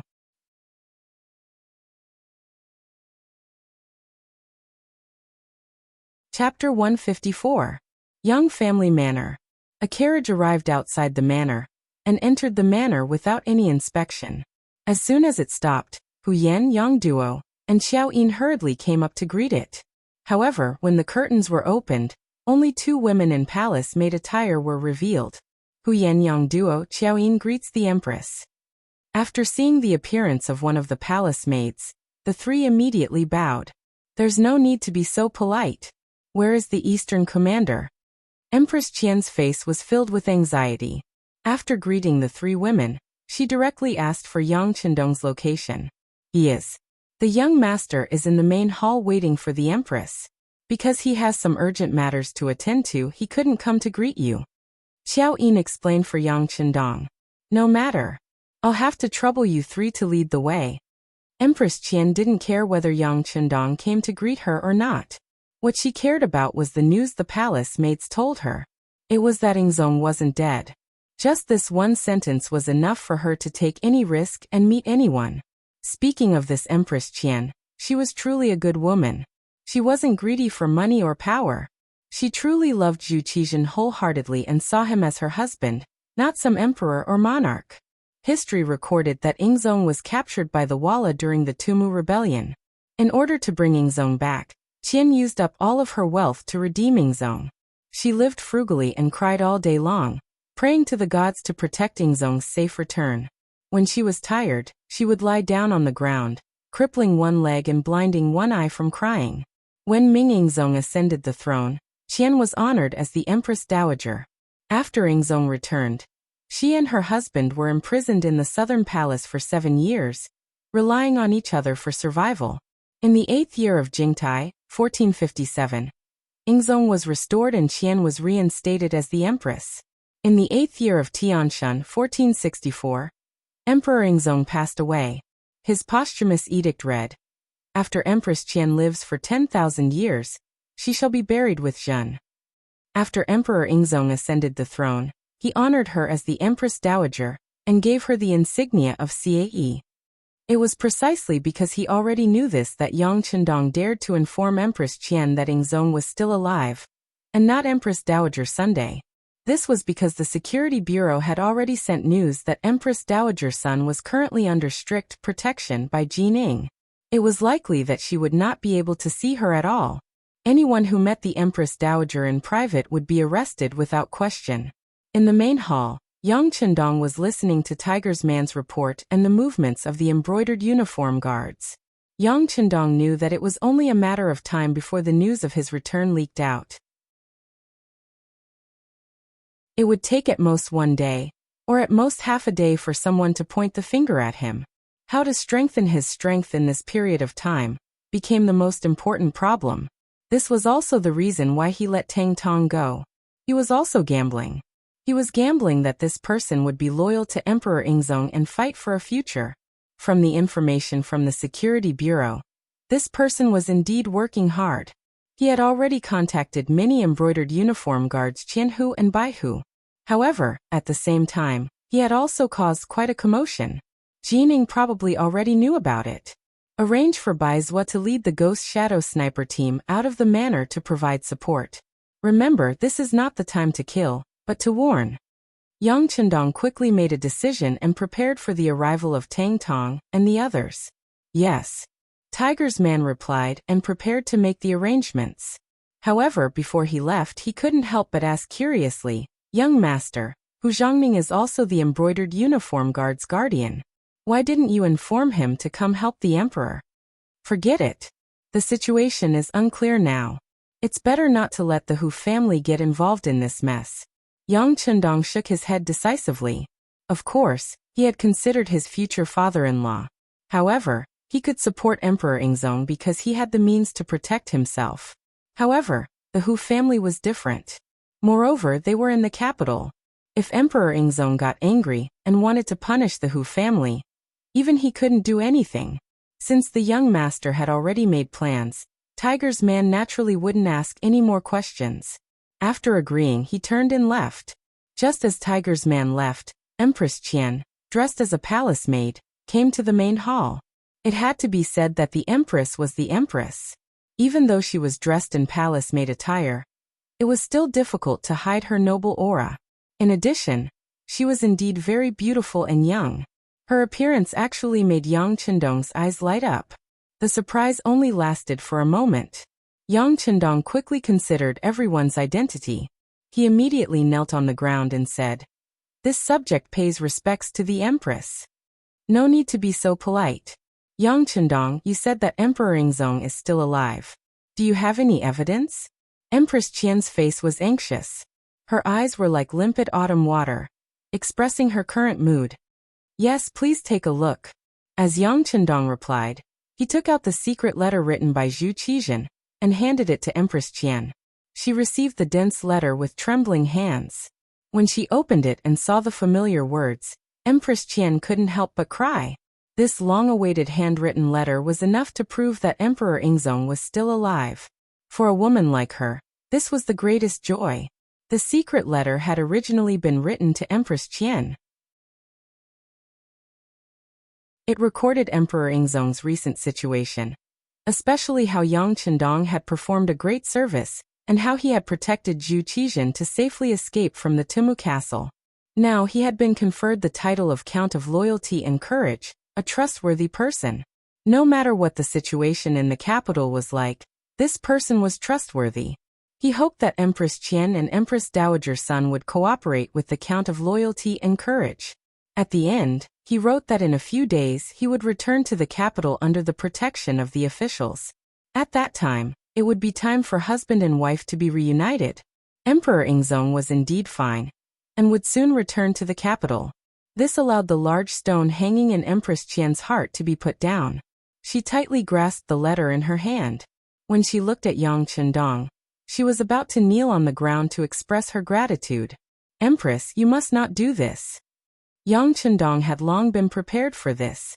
Everything he had done could not be resolved with a single kneel. It would be better to leave this kneel so that Emperor Ingzong and Empress Qian could continue to express their gratitude. With Yang Chendong's shout, Huyen Xiaoyin and the other girls came over to help Empress Qian up. Being supported by the girls, Empress Qian knew that kneeling to express her gratitude would not do. Empress Qian excitedly said, "Count of Loyalty and Courage, Emperor Ingzong told me to cooperate with you in all matters. What do you think this empress can do? Stay here for the time being. I won't hide it from you. I'm afraid that someone already knows that I've returned, and that Emperor Ingzong is still alive. They're probably looking for you right now, so it's safer for you to stay here." Yang Chendong thought about how Jin Ing and eunuch Xing, and would probably be very disappointed that he had not gone to the imperial palace according to the previous agreement. Looking for me? Who are they? What do they want? Although Empress Qian was pure and kind, it did not mean that she was not scheming. From Yang Chendong's words, she had already guessed something. At this point, there was no need to hide some things. Yang Chendong said, "The ones looking for you should be Xing, and then eunuch Jining. They know that Emperor Ingzong has returned, and want to capture you to force the emperor to hold back." "What? Xing also betrayed me?" Hearing this, Empress Qian's face was filled with disappointment. She had originally thought that Xing, and had followed her for many years and had always thought of her, so he was a trustworthy person. However, it seemed that there were no such things as eternal friends. There were only eternal benefits. In the imperial palace, the appointed time had arrived. Not only had the mysterious vanguard not appeared, but even Mao Mu had disappeared. Jining and Xing were both shocked. Xing suddenly cried out, "Not good, we might have been tricked. Quick, come with me to the imperial palace to see if the empress is still there." Xing An's reaction wasn't slow, but Yang Chendong had changed his plans long ago. How could he have predicted this? By the time they returned to the Empress chambers, Empress Qian had truly disappeared. For a moment, the two eunuchs slapped their knees in hatred, hating themselves for being so careless. At this moment, another eunuch came to report that the embroidered uniform guard had important matters to report. Qianhu Tangtong was currently holding a meeting with the other Qianhu and Baihu, and it was clear that he intended to leave the capital. How rebellious! Let's go and see what these people are up to. When Jining heard that even the embroidered uniform guard was beginning to disobey her, she was instantly furious. These series of events had already proven that Emperor Ingzong was still alive. Otherwise, what was the point of setting up such a large game of chess? Jining sensed that the situation was about to spiral out of control, so she hastily left the Empress chambers and ran into an agent of the embroidered uniform guard. While they were still some distance away, the agent anxiously said, "Eunuch Jin, your subordinate has already investigated. Nearly 1,000 embroidered uniform guards have gone to the Yang Clan Manor 15 li south of the city." "The Yang Clan Manor? Yang Chendong? He's actually still alive." When Jining heard this, She suddenly had a feeling of realization. She had been speculating about which vanguard Emperor Ingzong would send back to the capital. For this matter, she had already arranged for all the soldiers guarding the city to interrogate anyone who had come from outside, but they had found nothing. But if this person was Yang Chendong, then everything made sense. This person had never entered the capital, so how could she find him? Good, very good. Jining was not angry. On the contrary, she was rather happy. She had been afraid that she wouldn't be able to find this troublemaker. As long as this person was found, the matter would be easy to handle. She just needed to capture this person or directly kill him, severing Emperor Ingzong's foundation. Then she would have rendered a great service to Daizong. Come, gather 3,000 embroidered uniform guards and pursue them out of the city. We must exterminate Tang Tong and the other rebels. Not mentioning Yang Chendong was part of Jin Ying's selfishness. If she could suppress the news that this person had returned to the capital and that Emperor Ingzong was still alive, then it was best to do so. Following Jin Ying's command, the embroidered uniform guards became busy. Mobilizing 3,000 men in one go was impossible, even if one did not want to be known by outsiders. Such a large movement quickly reached the ears of Chao Jixiang, the #1 eunuch in the ceremony directorate.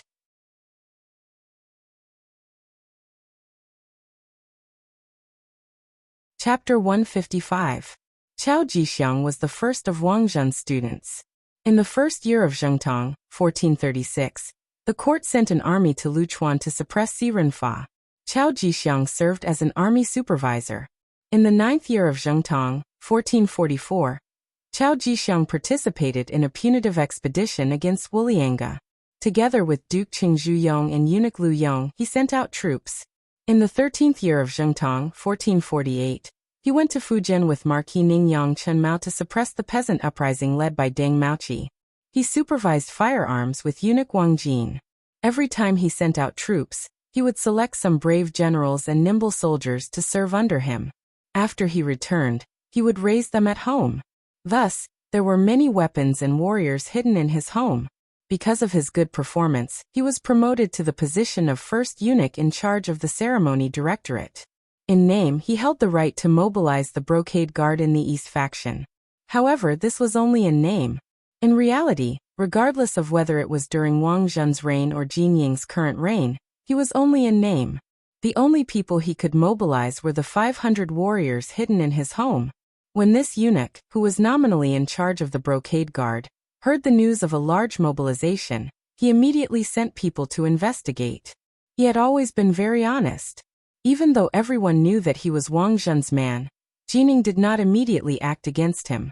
However, this did not mean that he was honest. He just lacked an opportunity to rise up. This powerful eunuch of the Ming Dynasty in history, who had even participated in a rebellion, finally felt restless.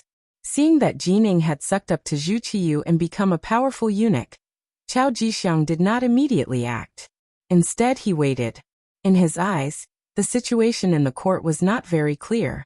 At the very least, the Walla people who had defeated Zhu Qizhen were a big threat. Before they were defeated, no decision could be considered completely correct. Since he could become a powerful eunuch, he had to be very scheming.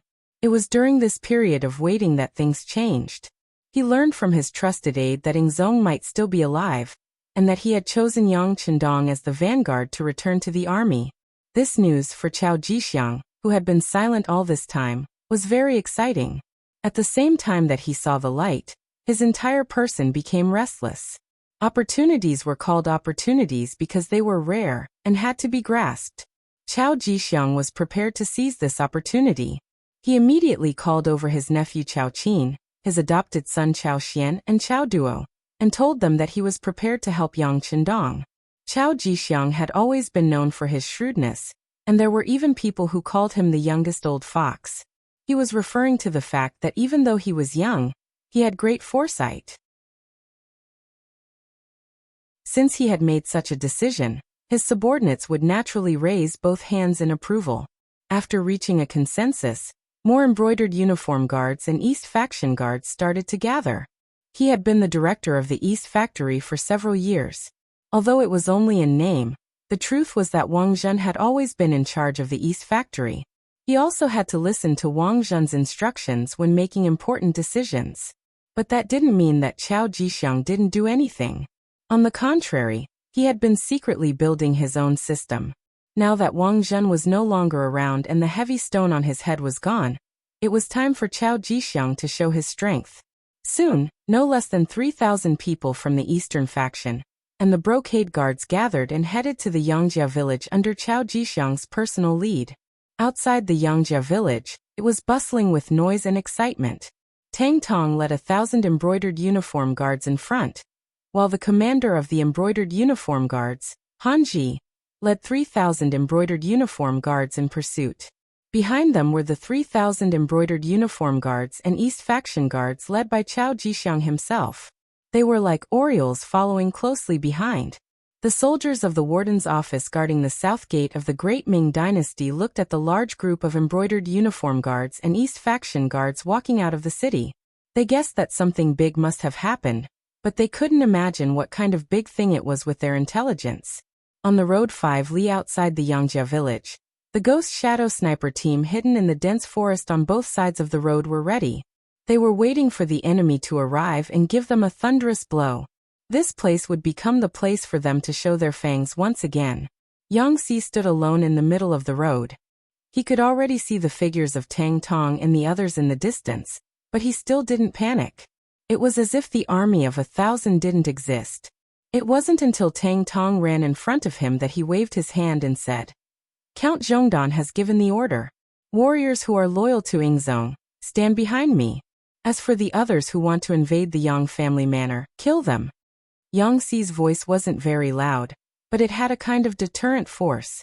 Tang Tong and the others consciously stood behind him and formed a formation.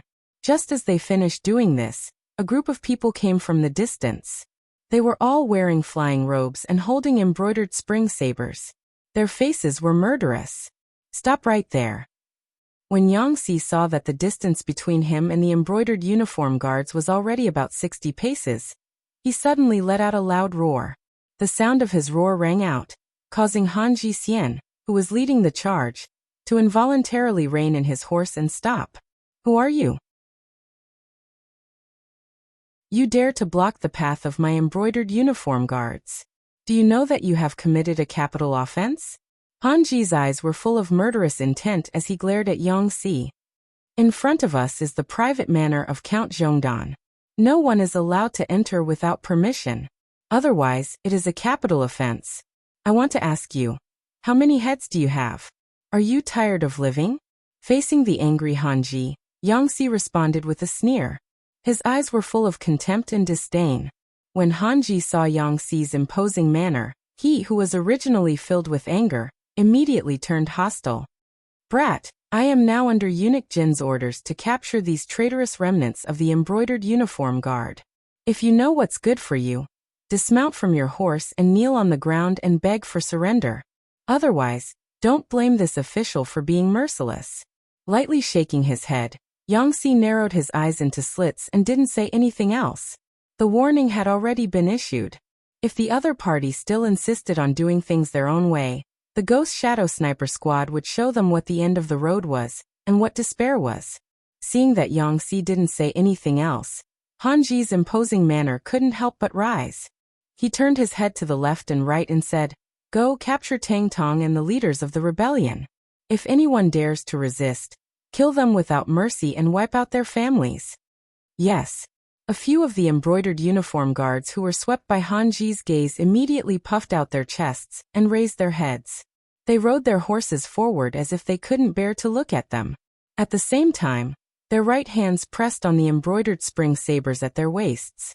They looked like they would kill anyone who dared to resist. Puff puff puff. The snipers with silencers opened fire under Baizua's command. Without the slightest movement, for embroidered uniform guards who were riding forward fell from their horses. When they landed on the ground, each of them widened their eyes. Their faces were filled with unwillingness and confusion. The 4 officers of the embroidered uniform guard were suddenly killed on the spot without any warning. This frightened the others. For a moment, the embroidered uniform guards who were advancing stopped in their tracks. They looked around as if they were looking for something. There's no need to look. If anyone is looking, I guarantee that the next one to die will be him. In order to increase the sense of mystery, as well as to deal a fatal blow to the enemy's morale, Yang Xi's shout rang out. Some of the officers who were obedient immediately stopped their actions of inquiring about the situation. However, there were also two who didn't know what was good for them. They didn't take Yang Xi's words seriously at all. They were still looking around to find the reason for their comrades' deaths. However, in the next second, the two of them became corpses. They fell from their horses with a spear between their eyebrows. 6 people died in a row. This sudden turn of events caused the embroidered uniform guards to cry out in alarm. Death wasn't scary, but to die without knowing why, or even who killed you, this became very scary. Han Ji also had a physical body. With the help of Jin Ying's power and influence, such a person would naturally cherish his life more than ordinary people. Glory and wealth were right in front of him. If he died without enjoying it, how unjust would that be? Seeing that 6 of his subordinates had died in succession, he really couldn't find the reason. His expression changed again and again, and he said to the left and right, "Go, you guys, rush over. This official wants to see who is causing mischief in the dark." Han Ji didn't know the reason. Naturally, he couldn't go back and report to Jin Ying. Whether it was for his own position or to give his superiors an explanation, he needed more people to test the danger and find the real killer move. The embroidered uniform guards who were called out immediately changed their expressions. There were only 2 kinds of people who knew that they would die but still wanted to go forward. One was someone with strong faith. The other was someone who was stupid. For these embroidered uniform guards, faith was nothing. In their eyes, power and money were more important. To be elected to the embroidered uniform guards, they naturally weren't stupid. If there were no benefits, why would they be willing to take the risk? At that moment, several people looked at Han Ji with pleading eyes. Their pleading was very obvious. What? Is no one going to listen to my orders? Let me tell you, if you rush forward and die in battle, you will die for the country. Your family will be compensated. On the other hand, if you disobey, not only will you die, your family will also be implicated. Choose for yourselves. The angry Han Ji wouldn't reason with his subordinates. He directly made his position clear. To outsiders, the embroidered uniform guards were very powerful. They could even capture important officials. However, at the same time, their internal rules were very strict. So strict that even the slightest mistake could result in death. Since Han Ji had already threatened them, they had no other choice. After a few people looked at each other, their eyes filled with determination. Their hands shook the reins of their horses, and they leaped into the ranks. After a few more almost inaudible gunshots, none of the embroidered uniform guards were lucky enough to survive. They all fell off their horses and died.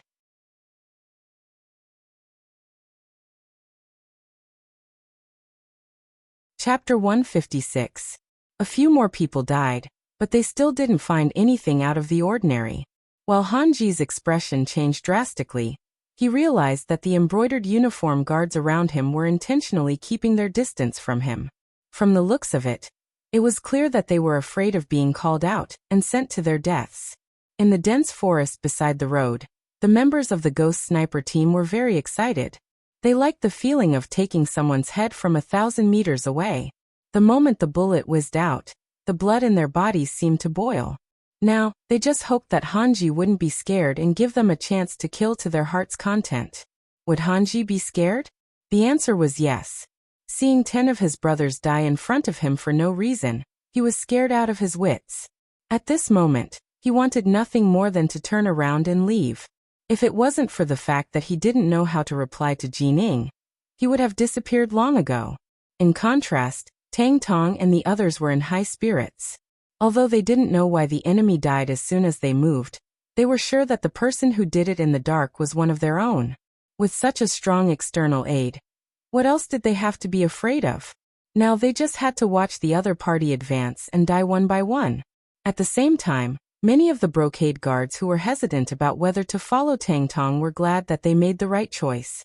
Report. Just as Han Ji was in a dilemma and didn't know what to do next, a cavalry scout came from behind. As soon as he appeared, he got off his horse and knelt on the ground. Report to Master Han. Chao Jixiang is leading 3,000 brocade guards to surround us.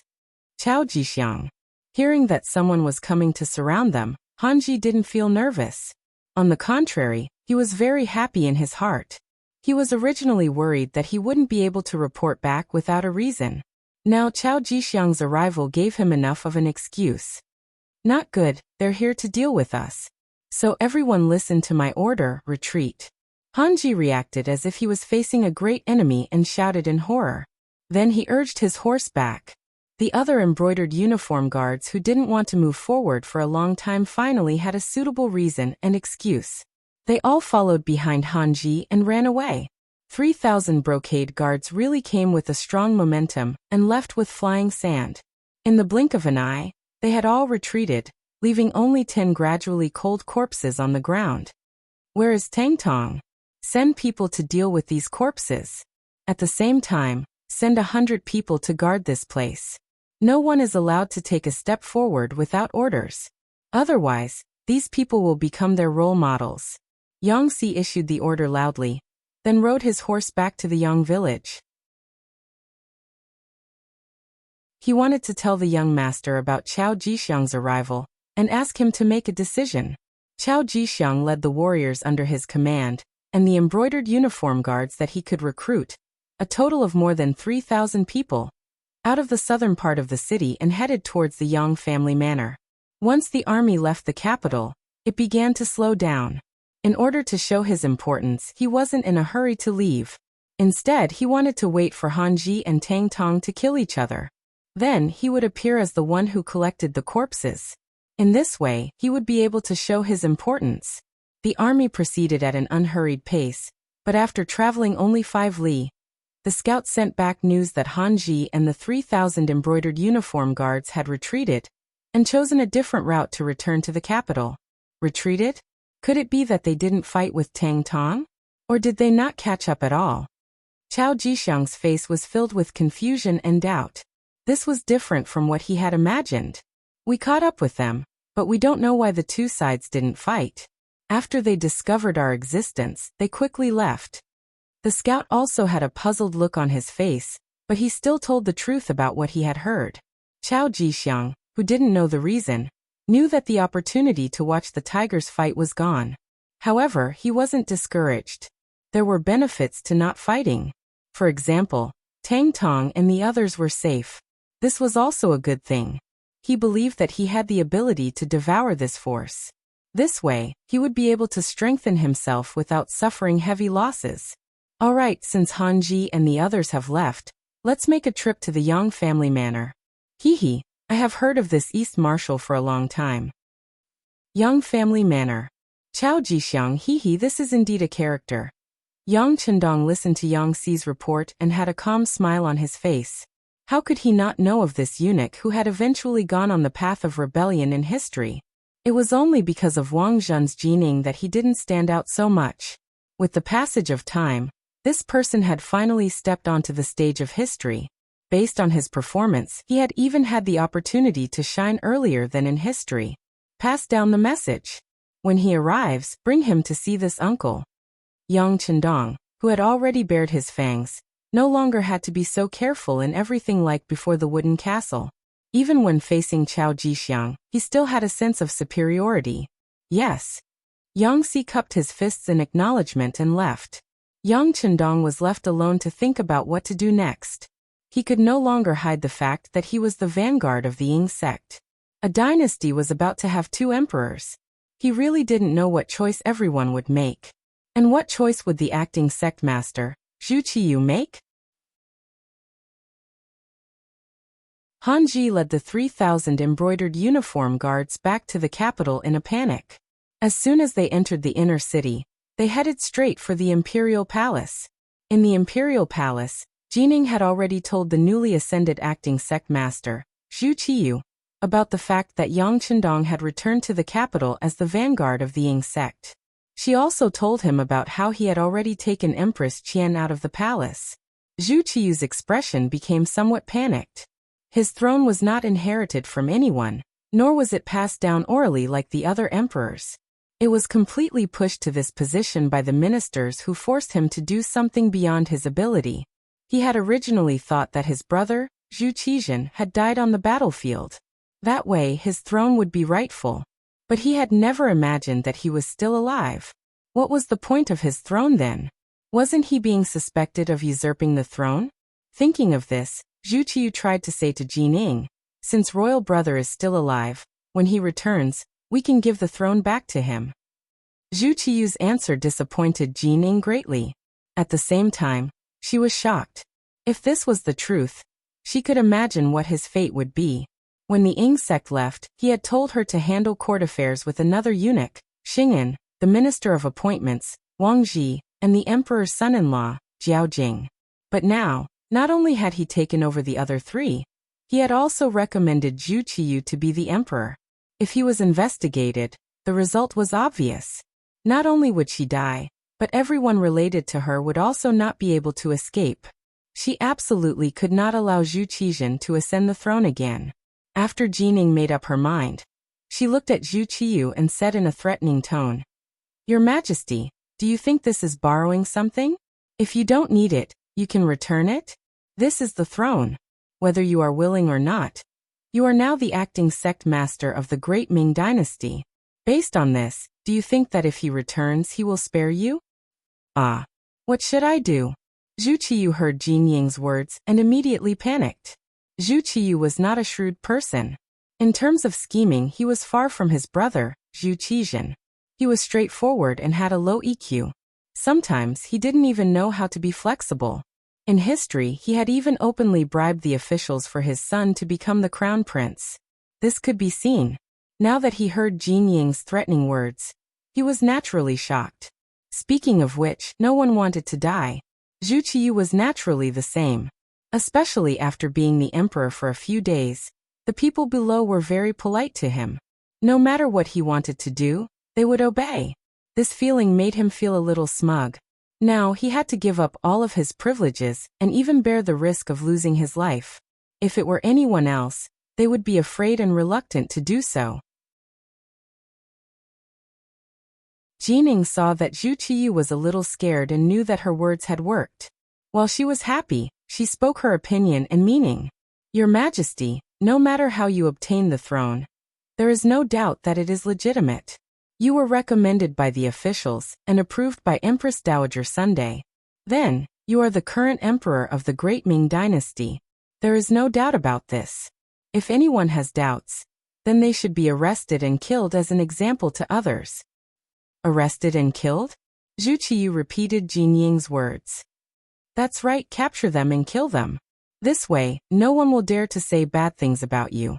As for the matter of Emperor Yingzong returning to the court, I think we can make him the retired emperor, just like Li Yuan during the Tang Dynasty. Wasn't he revered as the retired emperor by his second son, Li Shimin? In later generations, because Li Shimin was close to the government and loved the people, he was still revered as Emperor Taizong of the Tang Dynasty. This is the example set by our predecessors. Jining was not an ignorant and incompetent person. When she spoke of history, she was clear and logical. After Jin Ying's advice, Zhu Qiyu's expression became much better. He did not want to die. In order to live on and even live a better life, he could only let his imperial brother suffer. "All right, then we will do as you say and honor my imperial brother as the retired emperor.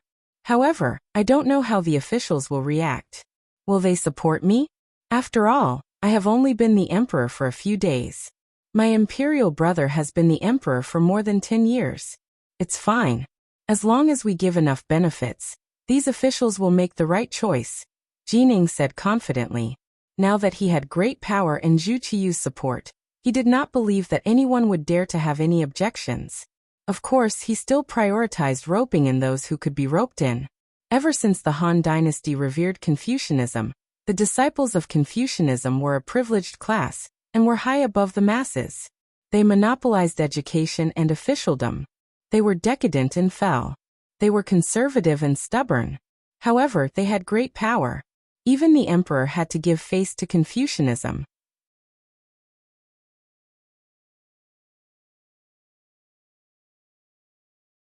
Chapter 157. This was also why Zhu Qiyu was so worried about the reactions of the officials. The power they represented was often greater than that of the imperial power. Jining naturally understood this principle.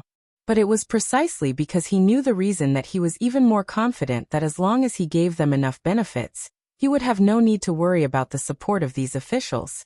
And among these ministers, there was one person who was very important, and that was Yang Chendong. Since Zhu Qiyu had sent him back as the vanguard, this meant that he was trusted. If he could also support Zhu Qiyu's claim to be the rightful emperor, Zhu Qiyu would truly be unable to make a comeback.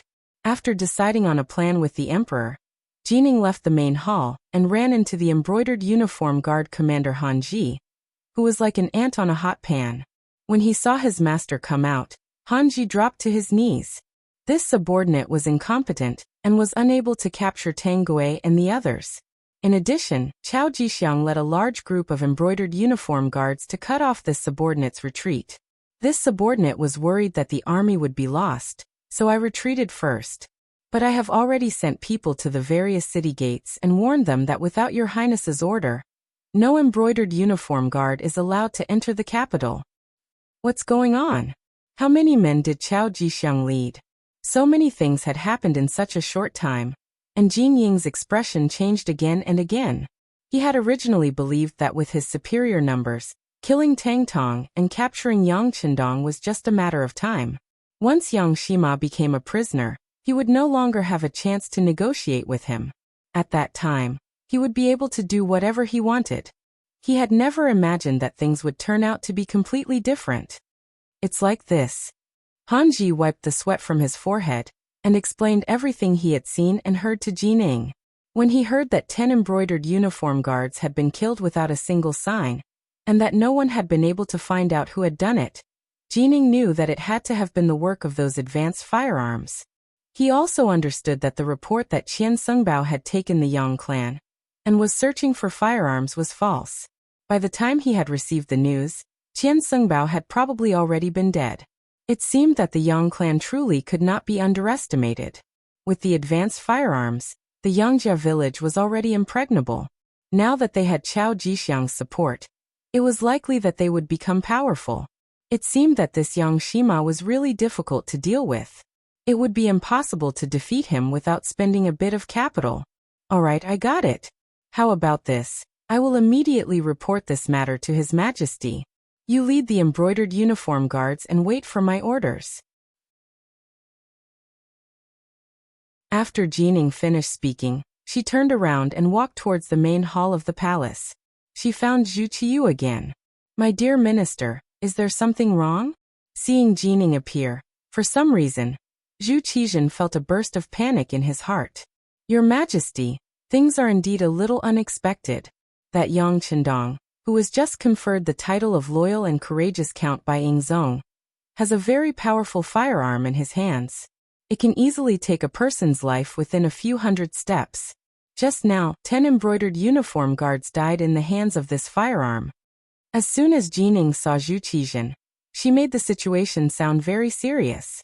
If she didn't do that, she wouldn't be able to get his attention, and it wouldn't be easy to talk about the following conditions. There's such a thing?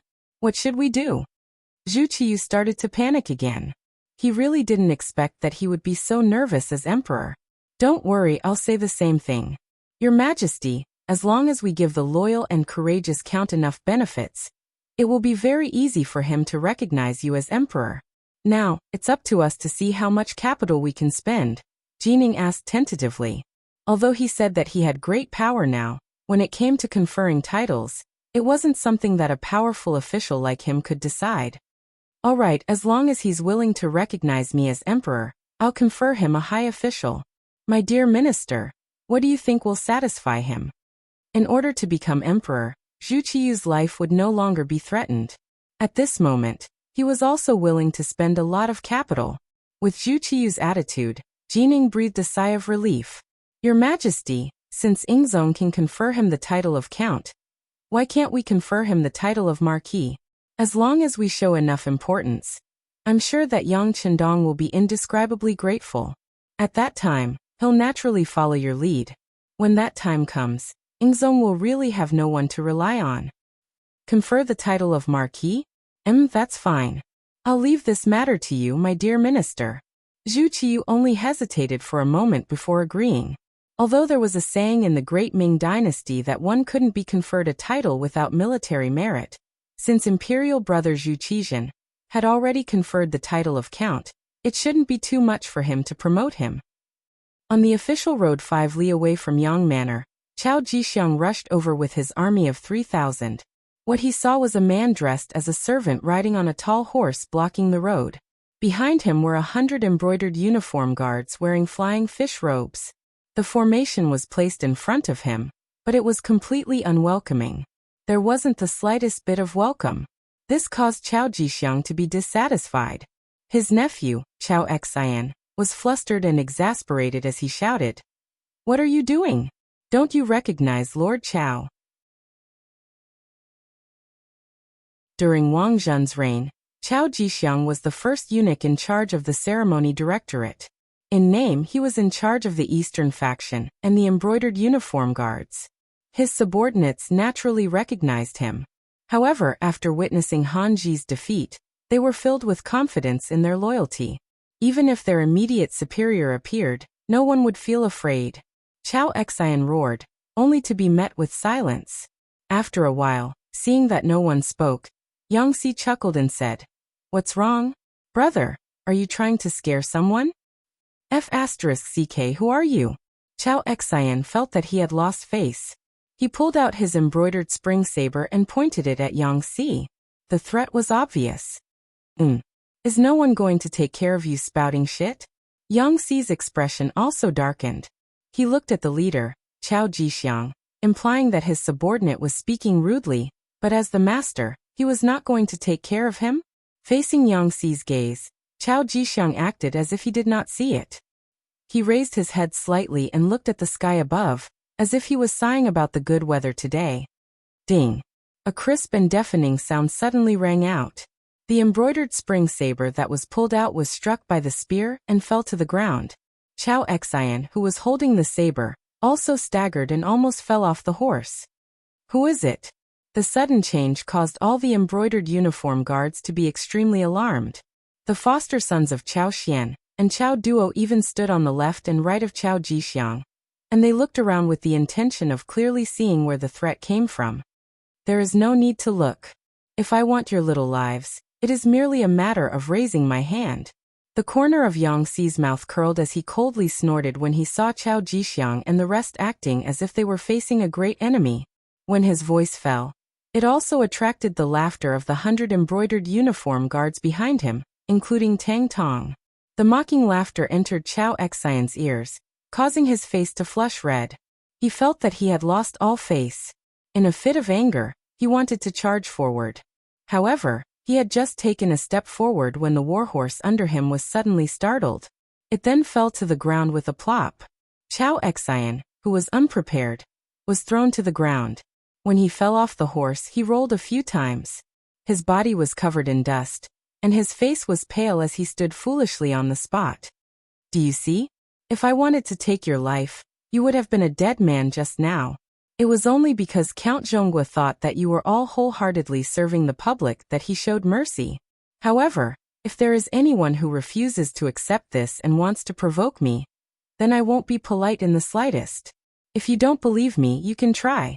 Pointing at Chao Xian, who was crawling up from the ground, Yang Si's words were no longer merciless.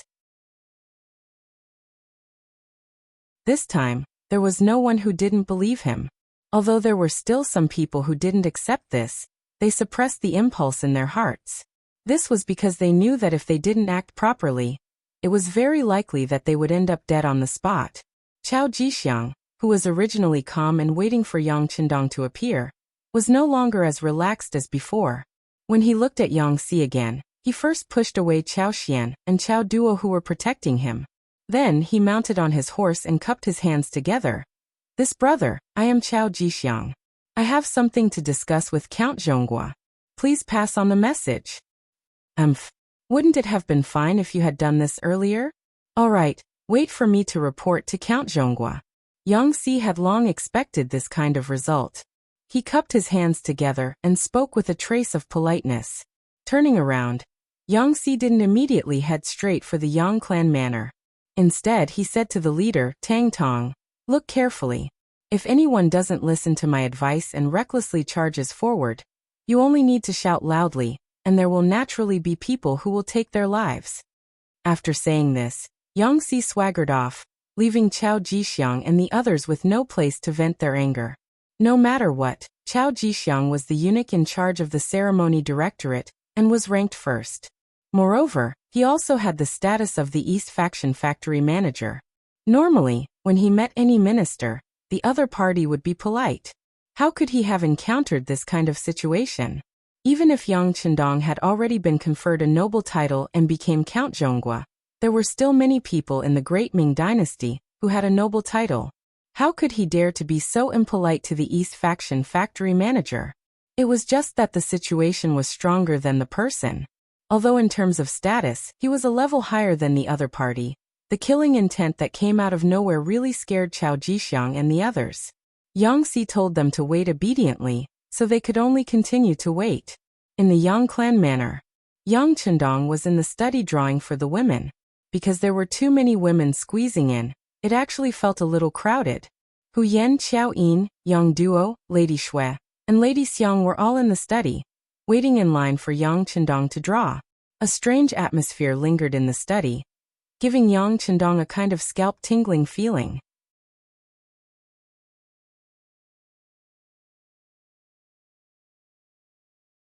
Chapter 158.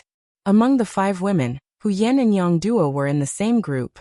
Their gazes were the most direct, sweeping over Xiao Yin and the other 2 women from time to time, giving people the feeling that they were scanning their bodies. Because of their backgrounds, Hu Yan and Yang Duo had more in common.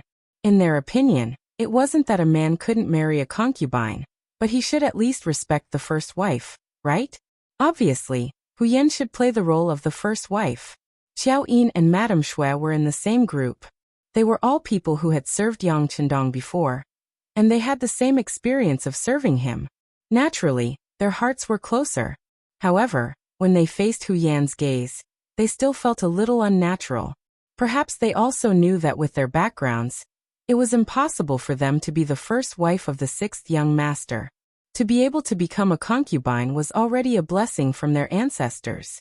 The last of the 5 women, Madame Xiang, felt uncomfortable standing there. She was extremely careful when she spoke and walked. Her background wasn't good, and she hadn't been recognized by Yang Chendong. Logically speaking, she shouldn't stay here. However, after experiencing the previous incident, she didn't want to let go of this relationship. So what if she was looked down upon? In short, this time she definitely wouldn't back down. Even if she had to refuse, she would do it on Dong Shuai's bed. It was said that 3 women were enough to make a show, but now there were 5 women. 4 of them had feelings for him, and one of them was his biological sister. Yang Chendong didn't know what to do. Although he was still holding a brush, he was no longer in the mood to paint. Cough. With a light cough, Yang Chendong decided to change this situation. Some things needed to be made clear. Otherwise, he didn't know how he would live in the future. What he wanted was to enjoy the happiness of having multiple wives, not to look at other people's faces and consider their feelings. His cough immediately attracted the attention of the 5 women. Almost at the same time, several cups of tea were handed to him. Seeing all the women fawning over him, Yang Chendong couldn't help but let out a long sigh and said, "All right, I understand your intentions. Now I'll give everyone a choice. If you want to leave my woman, you can do so. Not only will I not pursue the matter, I'll even give her a large sum of money. It can be considered as ending our fate." "That's right, 7th sister. Can you leave first?" Yang Chendong's intention was to discuss, but his tone was extremely firm. This caused 7th sister Yang Duo, who originally wanted to stay here to watch the show, to feel a chill run down her spine. She actually involuntarily agreed, and then left the study. After Yang Duo left, the 4 women left behind all liked Yang Chendong, and Dong Shuai also liked them. At this moment, the 5 of them were staring at each other, but none of them moved. "All right, since no one wants to leave, Then this young master has to say some rules. Yang Chendong began to set the family rules. As the saying goes, nothing can be accomplished without rules. If he didn't make things clear in advance, if something happened in the future, it wouldn't be easy to come up with a solution. Since you've chosen to be Yang Chendong's woman, then the first thing you need to do is not to be jealous. If anyone can't accept this, then you can also leave now. My promise just now still counts. As he spoke, Yang Chendong's gaze fell on the 4 women one by one. After seeing that the 4 women didn't have any reaction, Yang Chendong said, "Then it can be considered that you've agreed. From now on, if anyone takes any extreme actions because of jealousy, then sorry, the result will be that you'll be kicked out of the Yang family village and never allowed to take a step back. Second, after becoming my woman, you need to pay attention to unity. Because you'll be sisters in the future, if you get along well, this young master will naturally be happy. If I have to see you use all kinds of methods to fight, then I'll be very unhappy. The result will also be that I'll be kicked out of the Yang family and never allowed to enter again. Third, you can have your own business. As long as you're willing to do it, this young master will support you and provide you with enough money. I'll also send people to protect you. In other words, I'll give you enough freedom. But there's one thing, you're not allowed to be with other men behind my back. If I find out, it won't be as simple as kicking you out of the Yang family. This is my bottom line, and I hope you'll remember it in your hearts. Fourth, as long as it's money you earn, you can spend it however you want. I won't ask. Even if it's not earned by you, you can spend it if it's my money and I won't ask. But if anyone wants to scheme against my money, use it to do bad things, or even support those who oppose me, then I'm sorry, the consequences are not something you can imagine or even bear. Fifth, after becoming my woman, you don't need to care too much about status. I'll treat you equally. As for how you'll call each other sisters, that's up to you. I won't interfere in these matters. But I also don't want anyone to bully the weak and think that they're better than others. That's something I won't allow. Alright, that's all for the above 5 points. I've finished my requests. If you have any other requests, you can raise them now. But after today, once I walk out of the study, don't talk about it casually in private. Do you understand? Yang Chendong pretended to have a cold face as he raised the 5 requests. Then his face turned from gloomy to sunny and was full of smiles. When it came to feelings, Yang Chendong had to admit that he was a little selfish. For women, it could be said that each had her own merits. He didn't want to let go of any of them, but he also didn't want to hurt any of them, so he had to say the ugly words first. Yang Chendong changed from a cold face to a smiling face, causing the 4 women to feel relieved. Then they began to express their opinions one by one. The first to speak was Huyen. Although none of the women said anything, everyone knew that Huyen was very likely to become Yang Chendong's wife in terms of background and knowledge. This was determined by the environment, and it was very difficult for Yang Chendong to change it. Not to mention, Huyen knew that Yang Chendong was likely to have an accident, but she still came to Yang Chendong and claimed to be the daughter-in-law of the Yang family. Just this point alone was not comparable to ordinary women.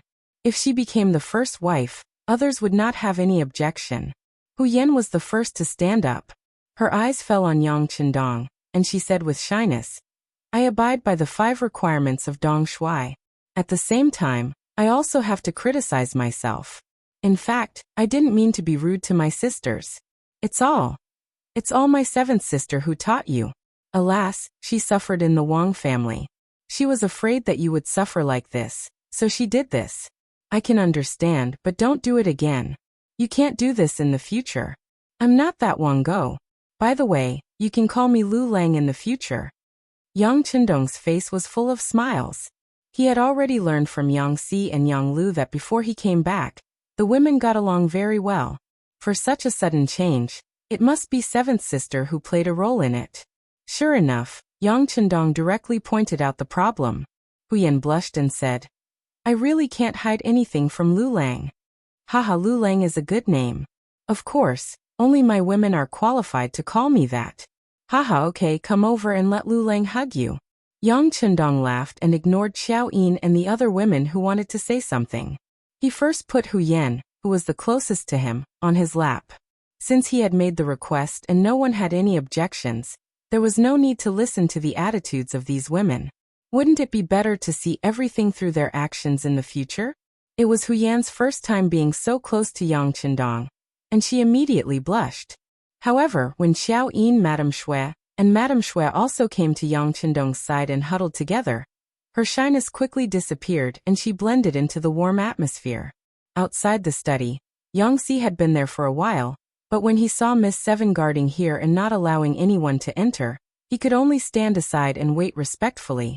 It was not until about an hour later that Yang Qindong's voice came from inside. "Yangxi, you're back, right?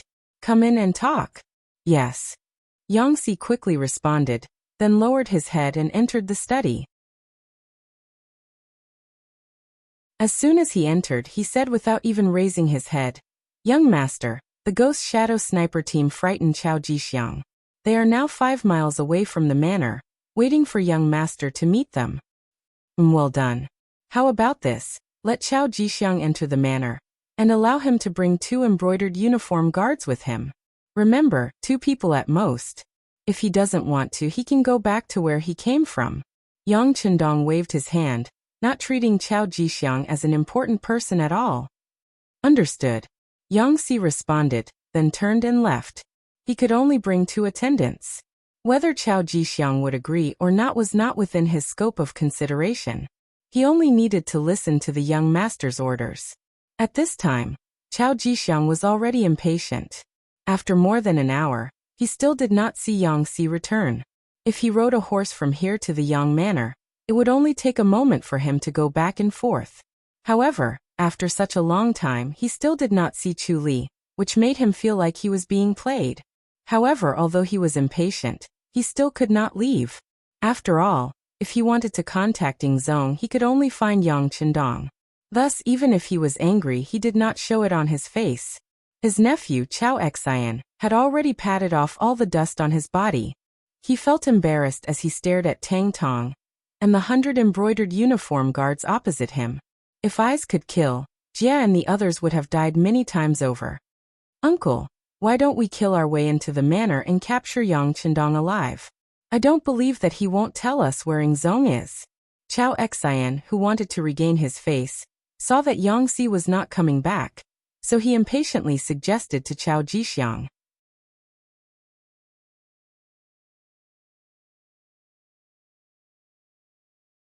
Chapter 159. Upon hearing his words, Chao Xian and Chao Duo nodded in agreement. Clearly, they had the same thoughts. "Charge over. Have you forgotten how you fell off your horse?" Chao Jixiang glared at Chao Xian. He had just patted off the dust on his body, yet he had already forgotten about the pain. Did he even have a brain? Chao Xian was naturally indignant after being reprimanded. However, when he thought about how he fell off his horse for no reason, he immediately suppressed the impulse in his heart. He couldn't help but look to the sides of the road. However, there was only dense forest everywhere, and he couldn't see anything out of the ordinary. Time slowly passed. Finally, the sound of horse hooves could be heard. Yangxi arrived on horseback. Chao Jixiang heaved a sigh of relief. However, when he saw that only Yangxi had arrived and that Yang Qindong wasn't with him, he couldn't help but raise his eyebrows. What is the meaning of this? Does he not want to meet me? At this moment, Yangxi arrived before the 2 armies and stopped in front of Tang Tong and the others. After which, Yangxi announced loudly, "The Count has ordered for eunuch Chao to bring 2 attendants and follow me into the manor for a chat." What? Upon hearing that only 2 people were allowed in, Chao Xian and the others immediately flew into a frenzy. The 2 foster sons, Chao Xian and Chao Duo, even tried to dissuade him. This was a trap, and they hoped that their foster father wouldn't fall for it.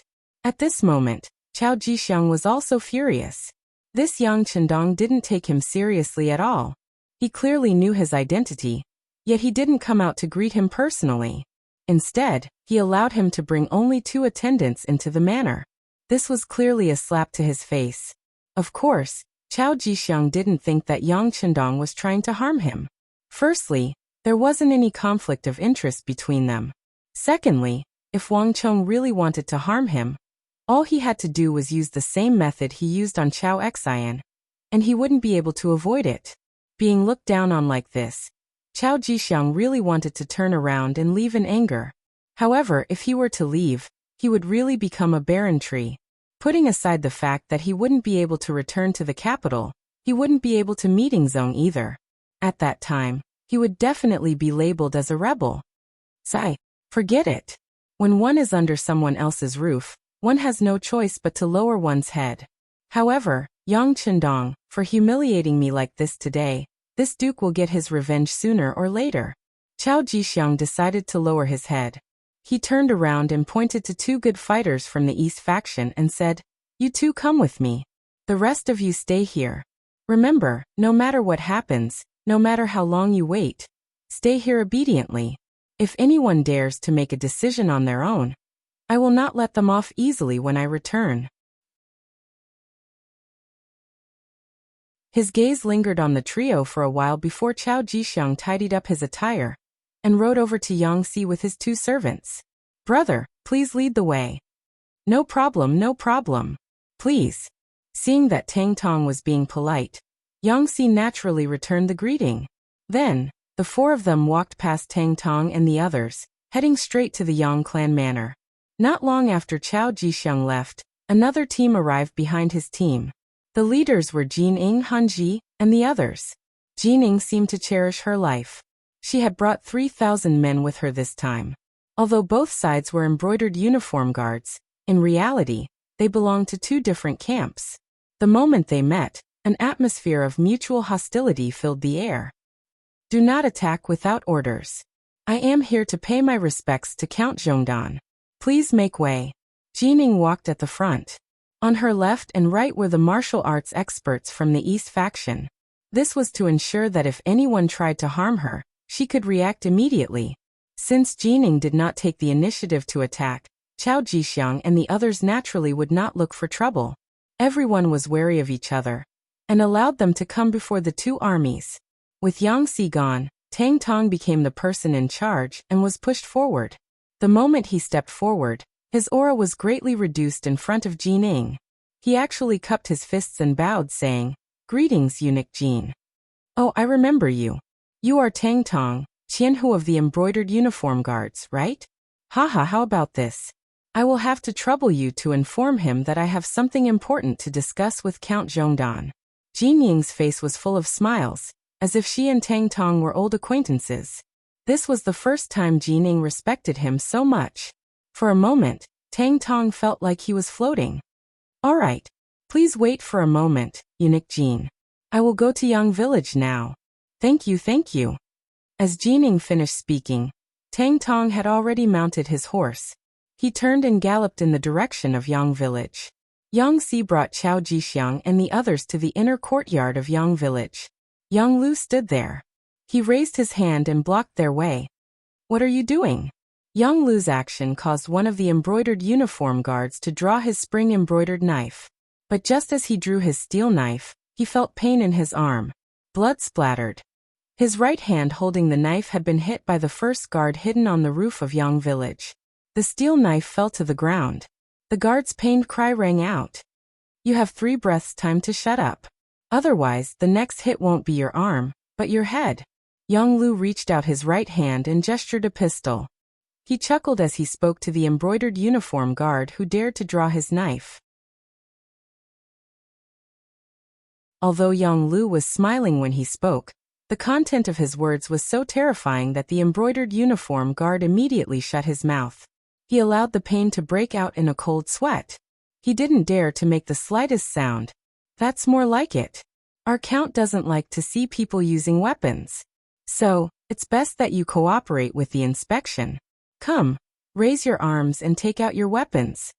Yang Lu walked in front of Chao Jixiang with a twisted smile. Chao Jixiang knew that Yang Lu wanted to search him.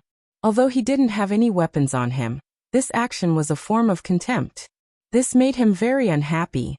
But since he was here, he had to abide by the rules. Especially since there was already an example in front of him. He didn't dare to play any tricks. Only after letting out an unhappy snort, he still cooperated with Yang Lu's inspection in the end. After searching for a while, and not finding any dangerous items on him, Yang Lu nodded and spoke to Yang Si. "Fourth brother, I'll bring him in." "No problem. I also need to keep an eye on the front in case anyone tries to play any tricks. As for these two, just stay here obediently. Remember, if you dare to do anything untoward, I guarantee that your heads will explode in the next second." After Yang Si agreed, he intimidated the two embroidered uniform guards who had followed him. Then he mounted his horse and rushed out of the manor. Just as Yang Si rode out of the manor, he saw Tang Tong riding a horse towards him. "Stop! Why aren't you keeping an eye on the front? Why are you running into the manor?" Tang Tong was still a Qianhu of the embroidered uniform guards, and wasn't considered a member of the Yang Xie's new army. Naturally, he couldn't enter the manor as he pleased. "Brother Yang Xie, Eunuch Jining is here. He's just 5 li away and says he wants to see the count." When Tang Tong saw Yang Xie, he didn't know why he felt nervous. Perhaps he was worried that if he didn't perform well, something would fly out of nowhere and kill him. So what if he's here? What's there to be surprised about? Wait here first. I'll report this matter to the count. Yang Xie, who was very dissatisfied with Tang Tong's performance, rolled his eyes and pointed to the ground. He meant to tell Tang Tong that he could go up to this point. If he wanted to go any further, he would be crossing the line. Tang Tong was an understanding person. He nodded repeatedly and almost raised his hand to swear that he wouldn't cross the line. Not far from the two of them, outside the Yang Manor, 900 embroidered uniform guards were eating with pots and pots. Since they had come to the Yang Manor, there was naturally plenty of good food and drink. They were really eating big pieces of meat and drinking big mouthfuls of wine. Even from a distance, a fragrant smell wafted over. This was the rule of the Yang Manor. As long as you weren't a member of the Yang Manor, no matter what your status was, you couldn't stay here without permission. This rule came into effect after Yang Chendong returned. In the side hall of the Yang family manor, Chao Jixiang saw Yang Chendong, who was dressed in green. Just like before the battle, he was wearing the most ordinary green clothes. When Yang Chendong walked out under the protection of Tiger's mane, Chao Jixiang hurriedly stood up and said respectfully with a smile, "Greetings, Count Zhongdan. Eunuch Chao is too polite. Take a seat." Casually pointing to a chair, Yang Chendong sat down at the head of the table with a smile on his face. When Yang Chendong sat down, Chao Jixiang slowly sat down, giving off a feeling that he was following the rules. But the more he acted like this, the more Yang Chendong felt that this person wasn't simple, and the more cautious he became. After both parties sat down, Yang Chendong took the initiative to speak. "I believe Eunuch Chao is here to ask about Ingzong's whereabouts. He, this count can tell you that the emperor is fine. He eats well and sleeps well. He is on his way to the capital. It's just that."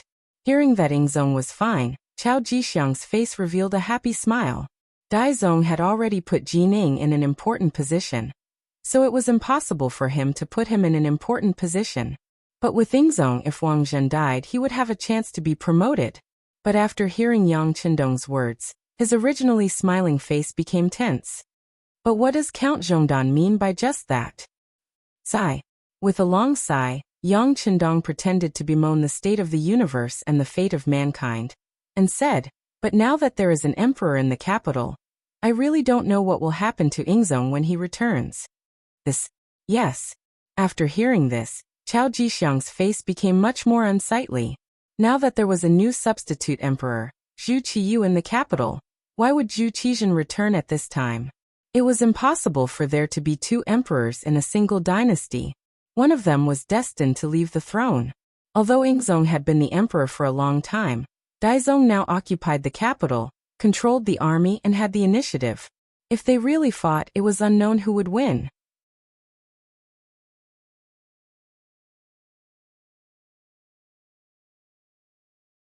Chapter 160. If Ingzong won, everything would be fine. But if he lost, wouldn't he be doomed as well? The stakes were too high. Human lives were at stake. Seeing Chao Jixiang nod his head in agreement, Yang Chendong asked, "Eunuch Chao, you are very familiar with the situation in the capital and the imperial court. Do you have any good ideas?" "You really don't have any?" As the saying goes, two tigers cannot live on one mountain. If the two tigers fight, one of them will be injured. Chao Jixiang gave an example, saying that they needed a war to solve the problem. No. No. After hearing Chao Jixiang's suggestion, Yang Chendong shook his head. Eunuch Chao, since you have been in the capital for a long time and hold the power of the Eastern Depot and the embroidered uniform guard, you should know that Walla's army is approaching the capital. If there is an internal conflict in the imperial court at this time, it will only hurt those close to you and make your enemies happy. Then what should we do? Thinking about the military intelligence he had just received, Walla's army had already broken through Baiyang Pass and Zijing Pass, and was currently attacking Juyong Pass. The gates to the capital were about to open, and if that was the case, the capital would be in danger. It was indeed not a good time to have internal strife.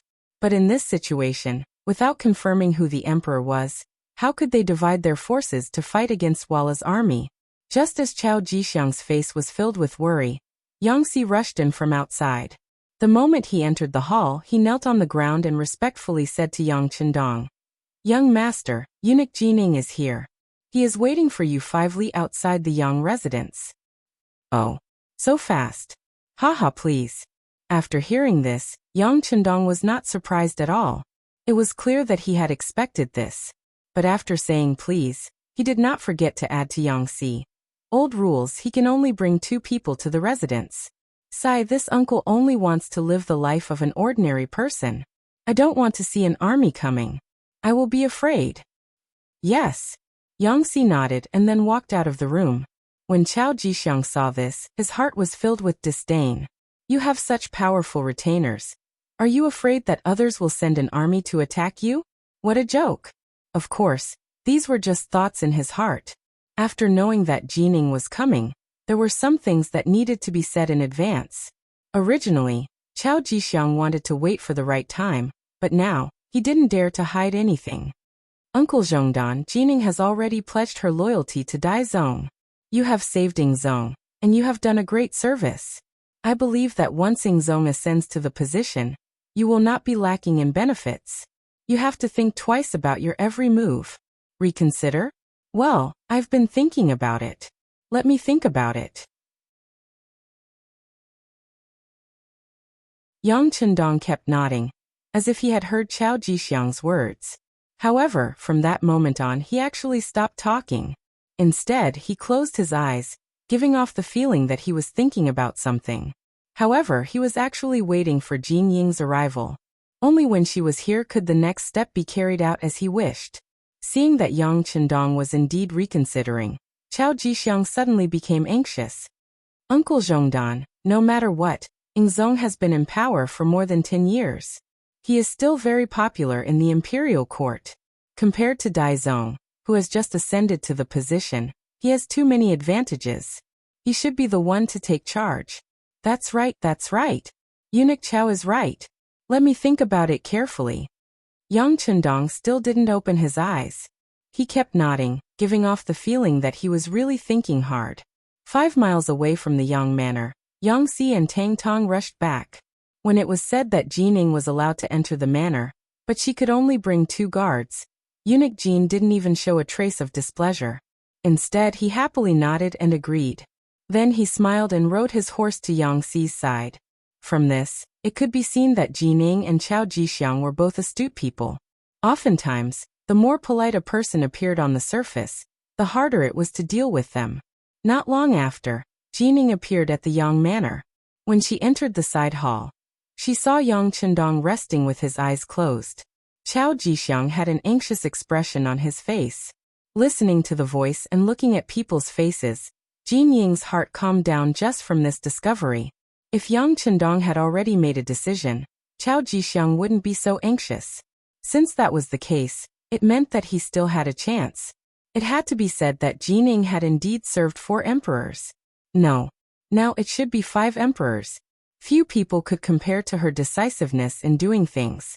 Seeing that the situation was still uncertain, she reached into her clothes and took out an imperial edict with a golden dragon on it.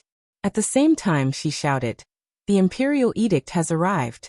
Uncle Zhongdan, please accept it." "I, Yang Chendong, accept the imperial edict. When he heard that it was an imperial edict, an undetectable joy flashed across Yang Qindong's eyes. He knew that Daizong was going to give him some benefits. He just didn't know what kind of conditions Daizong would give him. Yang Qindong knelt on the ground.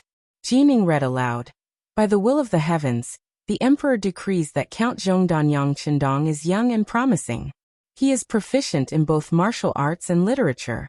He protected the retired emperor on the dangerous battlefield.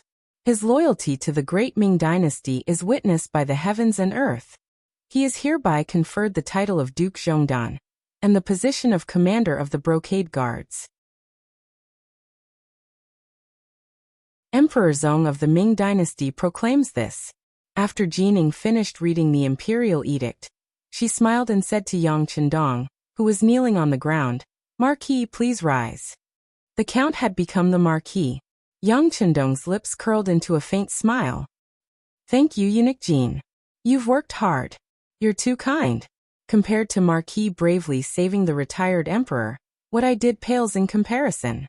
Jin Ying's eyes narrowed into slits. This was the second time he had mentioned the title of retired emperor. As soon as he finished speaking, Chao Jixiang shouted in protest, "Eunuch Jin, what are you doing? How did Emperor Ingzong become retired emperor? How come I didn't know about this? How dare you? This is an imperial edict from Emperor Daizong. Did he need to discuss it with you first?" Jining was not so amiable when facing Chao Jixiang. Whether it was in terms of seniority or power, the two of them were not on the same page. In the face of Jin Ying's rebuke, Chao Jixiang had no intention of backing down. In truth, from the moment he had led his warriors and the embroidered uniform guard out of the capital, he had already decided on his stance. Since he had already made his choice, why would he be afraid of Jin Ying's angry rebuke? Chao Jixiang sneered. When Emperor Daizong took the throne, it was because Shi Heng reported that Emperor Ingzong was no longer around. But now that Emperor Ingzong is fine and will soon return to the capital, Emperor Daizong should take the initiative to abdicate. After all, his regent power was bestowed upon him by Emperor Ingzong. Oh, Emperor Ingzong is returning to the capital? Jining blinked several times at this news. She ignored Chao Jixiang and turned to Yang Qindong, who was receiving an imperial edict, and asked, "Marquis, is this true?" "It's true." Yang Qindong had accepted benefits from Emperor Daizong, so he naturally had to express his gratitude. He immediately said, "Eunuch Chao is correct. Emperor Ingzong is heading to the capital with Minister of War Kuang Yi, Minister of Revenue Wang Zhua, and other officials. Marquis was ordered by Emperor Ingzong to return to the capital first, so that he could report to everyone that he was safe. But he didn't expect Emperor Daizong to have already ascended the throne. In this case, once Emperor Ingzong returns to the capital, won't there be a country with two emperors?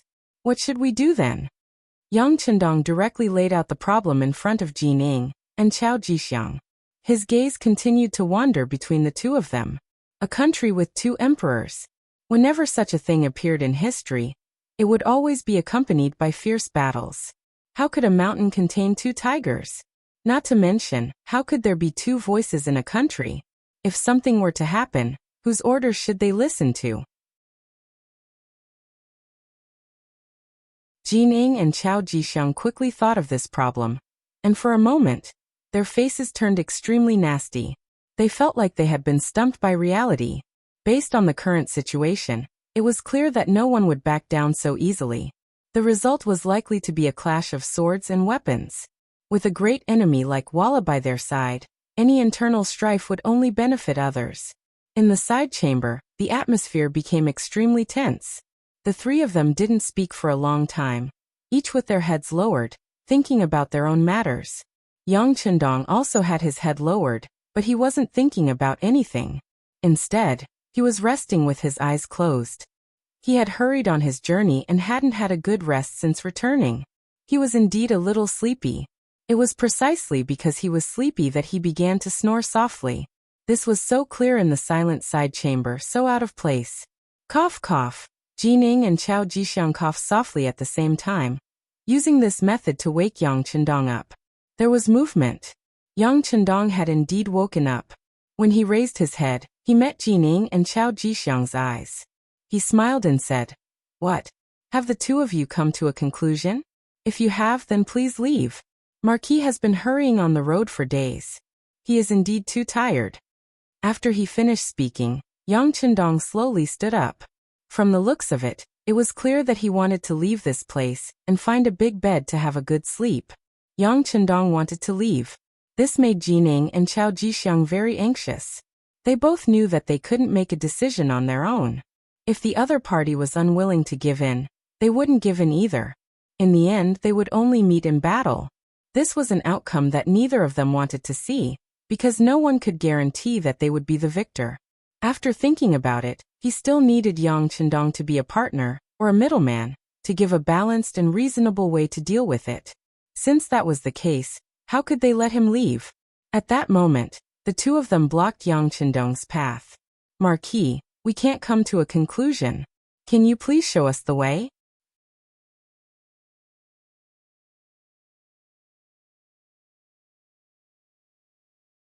Chapter 161.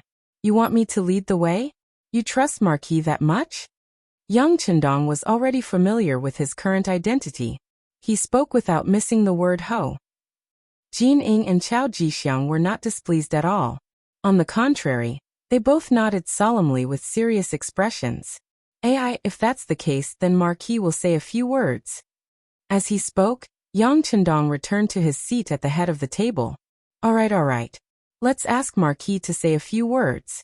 No matter what your decision is, Emperor Daizong will seriously consider it and thank you. Jining quickly expressed her determination. At the same time, she brought up Daizong's identity. Chao Jixiang naturally did not want to fall behind. He immediately said, "That's right. Marquis, please give us an idea. Emperor Yingzong was saved by you. I'm sure His Majesty will agree and be grateful for your decision." The two of them were equally matched. They both brought up the emperor behind them, reminding Yang Chendong that he had to treat them equally. Yang Chendong only smiled at the little tricks used by the two of them, and did not expose them. He returned to his seat, and took a sip of tea to moisten his throat. Then he slowly said, "Emperor Daizong's intention is to make Emperor Yingzong the retired emperor, right?" "That's right." Jining nodded in response. "I'm sure Emperor Yingzong will not accept this. He's only in his early 20s. I'm sure no one would be willing to become the retired emperor." When Yang Chendong said this, he looked at Chao Jixiang and asked, "That's right. Yingzong was at the peak of the spring and autumn period. He could do a lot of things. How could he become the retired emperor?" Chao Jixiang also couldn't help but nod, praising Yang Chendong's words. "All right, I understand what you mean. Obviously, this title of retired emperor is not suitable. If we must do it this way, it is very likely that we will meet on the battlefield. When that time comes, the only thing that will be lost will be the vitality of my great Ming Dynasty, and the ones who will die will be the warriors of the great Ming Dynasty. But don't forget that Walla's army is on its way to the capital. Once it breaks through Jiyong Pass, the gates to the capital will be wide open. At this time, we can't afford to be unstable. Otherwise, we'll be hurting our friends and rejoicing our enemies, right?" That's right. Jin Ying and Chao Jixiang both nodded in agreement with Yang Chendong's analysis of the situation. "Yes. Since we can't fight and we can't fight, then we can only negotiate. How about this? The acting great emperor doesn't need to talk about the retired great emperor. This will definitely not work." Yang Chendong was very satisfied with the cooperation of the two. This saved him a lot of effort. "That's right. Marquis is wise." Chao Jixiang could tell from these words that Yang Chendong was siding with Zhu Qizhen, so he hastily agreed. This made Jining, who was at the side, a little unhappy. "What's wrong? We just promoted you to Valiant Marquis, and you're not even speaking for the acting great emperor?" But before Jining could object, Yang Chendong turned to her and said, "The acting great emperor can't possibly abdicate the throne to Emperor Yingzong, who lost to the enemy on the battlefield, right?" When Yang Chendong said that Emperor Yingzong was a defeated emperor, Jining was extremely happy, and she immediately agreed. Yes, it's only Marquis who has sharp eyes that can see through everything." Haha. Yang Chendong only chuckled at this not-so-clever flattery, not minding it at all. Instead, he continued. Then this matter is already extremely clear. Everyone has their own reasons, and both of you are emperors of the 9 and 5. Relying on the capital alone won't be enough to satisfy your needs. Why not shift your gaze elsewhere? Why must you stick to one place? The Great Ming doesn't just have one major city, the capital. Ah. What is Marquis's intention? When Jin Ying and Chao Jixiang heard this, they were stunned. They did not understand what Yang Chendong meant. Haha, this isn't Marquis's intention. The two of you asked me for advice, so I had no choice but to come up with this idea. Of course, this idea might not be very clever, but if eunuchs don't think it's appropriate, you can just pretend that Marquis didn't say anything. Yang Chendong chuckled, putting on a nonchalant expression. In fact, this result was within his expectations. In fact, he had already made preparations for this when Yingzong set out for the war.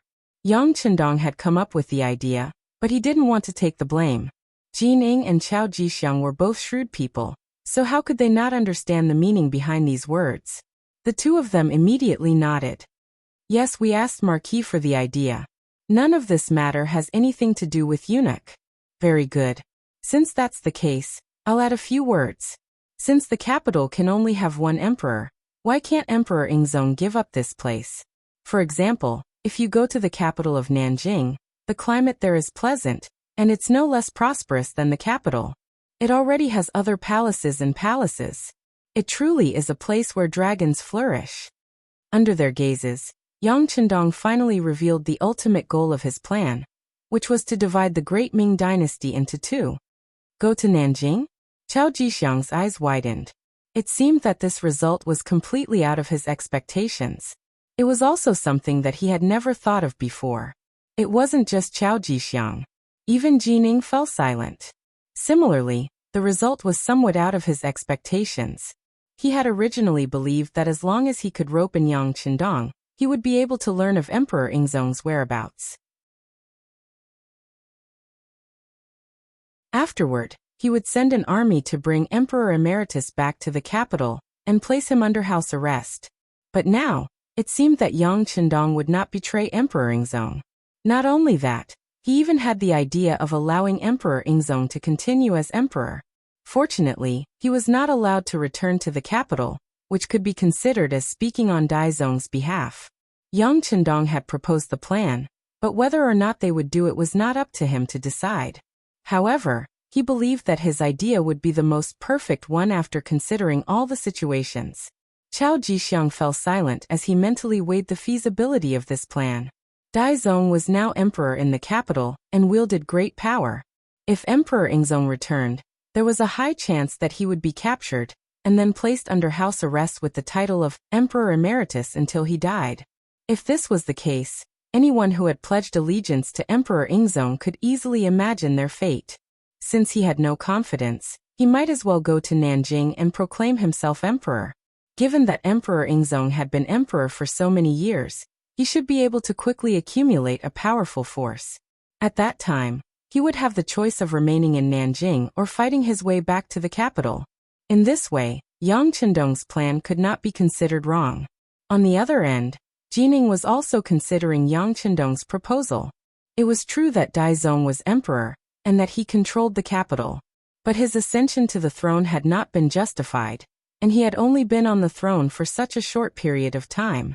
Who knew what those important officials in the capital were thinking? If they supported Emperor Yingzong, wouldn't Daizong's position be at risk? If that was the case, what sort of role would he be playing and where would he go? Speaking of which, even if Daizong won, he would probably be riddled with wounds, perhaps even greatly weakened. What strength would he have left to resist the Walla's army? And if he was ultimately defeated by the foreigners, he would not have a good end either. It was better to just let Emperor Yingzong proclaim himself emperor in Nanjing. As long as he developed well, there was no need to worry about the day when he could reunite the country. Daizong would have more time to prepare, and Jining would be able to obtain even more benefits. The two of them had different thoughts, but their final decision was the same. After some thought, Chao Jixiang made a temporary decision. Okay, I agree. This duke will do his best to persuade Emperor Ingzong, but there are still some conditions. For example, the families of Kuang Yi and the other important officials are still in the capital and need you to let them go. In addition, if other officials are willing to go with Emperor Ingzong, you are not allowed to stop them. Everything is up to them. This was a temporary decision because Chao Jixiang could not represent Emperor Ingzong. He could only act as a lobbyist. Jining had also made her decision. She felt that Chao Jixiang's conditions were reasonable, but she stated that she would have to go back and consult Daizong Emperor Zhu Qiyu before she could give a final answer. In front of Yang Chendong, the two of them discussed a few general issues, but they did not discuss the details. This was because they were both keenly aware that anything that was too detailed would end in the end. Both sides would have to send representatives for more detailed discussions before they could reach a conclusion. This included the territories under the jurisdiction of the two emperors. Yang Chendong was only responsible for the two of them. As for whether they succeeded or not, and what else they had to do after they succeeded, he would not interfere. By doing all this, he already had suspicions that he had exceeded his authority. He did not want to interfere in every matter and end up being hated by others. Although Jining had not learned of Ingzong's whereabouts from Yang Chendong, she had managed to protect Daizong's position and return satisfied. She left Chao Jixiang alone in the side hall. He had to see Emperor Ingzong before he could do anything. Marquis will arrange for someone to lead you to Emperor Ingzong. You can do as you see fit. Oh right, when you leave, remember to bring Empress Qian with you.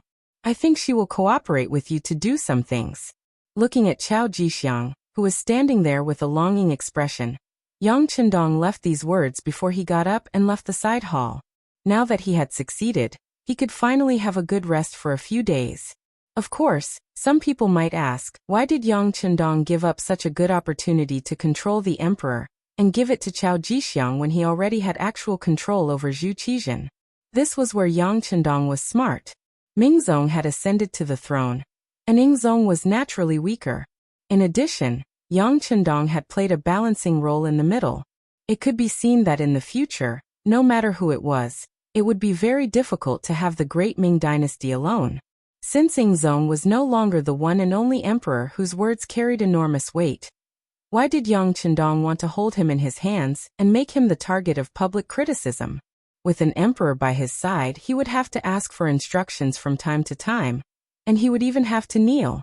How could it compare to the pleasure and satisfaction of being an independent third party?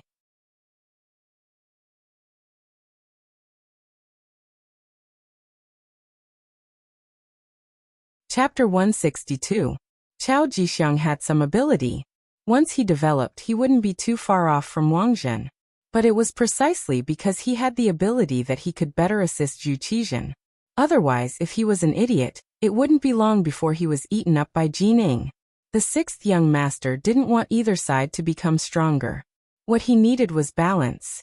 Only then could he show his importance. Yang Chendong would have more room to display his abilities. The two emperors kept each other in check, so he could be sandwiched between them and reap the benefits. Now that the matter is settled, the next step is to prepare for the war.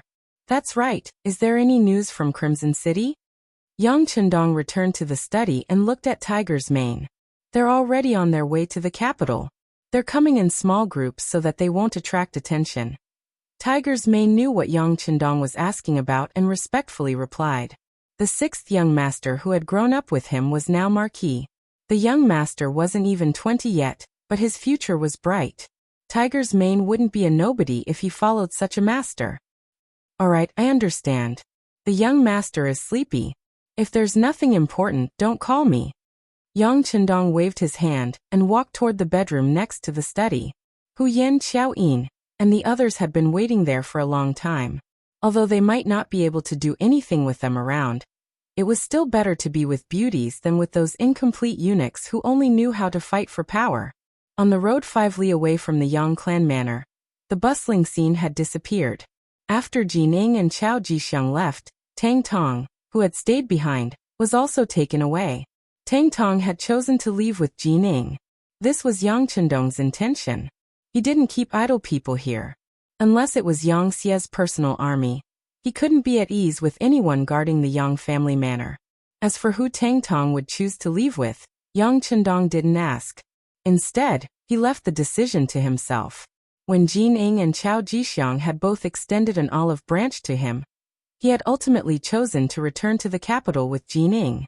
His subordinates had all settled down in the capital, and if he were to go somewhere else, the morale of the army would be shaken.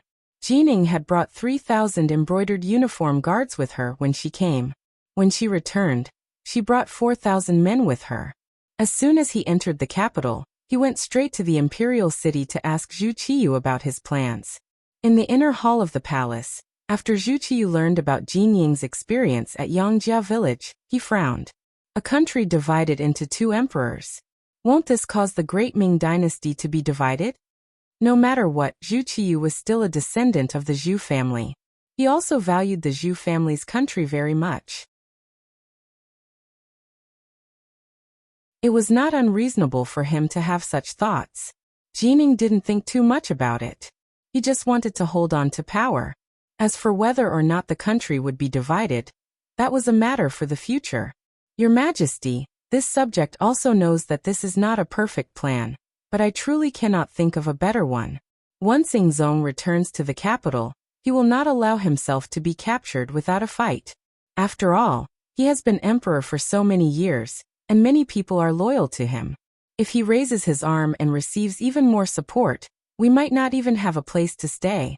It would be better to slow down for now.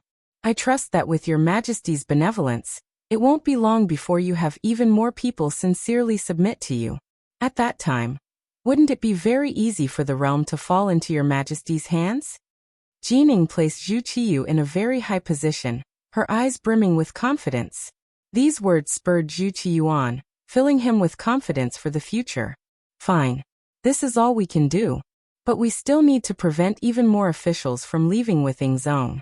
We will leave this matter to you. Jining patted his chest and promised, Your Majesty, be at ease. This subject will definitely not allow any more officials to leave the capital. This was a chance to prove himself. If he did a good job, Daizong would naturally think highly of him. He did not dare to be the slightest bit careless.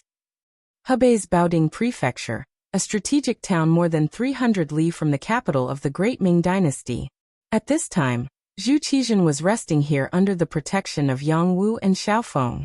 Now that he was in Baoding Prefecture, he was able to obtain some news from the capital. When he heard that his younger brother, Zhu Qiyu, had ascended to the throne and taken the title of Emperor Jing, Zhu Qizhen's rage was easy to imagine. He had kindly allowed his brother to supervise the country, but now that he was gone, his brother had proclaimed himself emperor and seized all his property. No one would be able to accept this. Logically speaking, he should have charged back to the capital and questioned his brother about what he was up to. But this was not a child's play. If it was not done well, he was afraid that he would not be able to return alive. Zhu Qizhen suppressed the anger in his heart and stopped at Baoding Mansion, waiting for Yang Chendong to send back the news. In the Tumu Fortress incident, Zhu Qizhen had seen how formidable Yang Chendong was. His actions could be said to be a model example of preparing for a rainy day. This was especially true for this mercenary army. On their way here, they had killed almost all the threats in the bud. Just based on what he saw, he didn't know how many groups of Vala cavalry had been wiped out before they could discover them. Their methods were powerful, their training was thorough, and their movements were nimble. Not even the elites of the Great Ming Dynasty could compare to them. After Yang Chendong left, Zhu Qizhen had communicated with Xiaofeng many times, hoping to use this army for his own use. He had even tried to tempt them with the promise of a beautiful future, but the results were not very good. After interacting with them, he realized that this was an army that only recognized money and not people. According to Xiaofeng, as long as you gave them money, they would work for you. As for promises, they could forget about them. They were far less practical than money. Moreover, because of Zhu Qizhen's status, Xiaofeng's hiring fee was 3 times that of Yang Chendong's. In other words, for every mission, a group of 100 people would need at least 3 million taels of silver, and this was the kind that had to be paid in advance. The army had been defeated and all their weapons had been lost. Where would Zhu Qizhen find the money to support such a large expenditure? He could only think of transferring money from the national treasury after entering the capital. But now that Zhu Qiyu was the emperor, he could forget about the national treasury. This made Zhu Qizhen feel even more dejected. At one point, Zhu Qizhen even had to consider where he would go in the future. If Yang Chendong did not care about him, what would he do?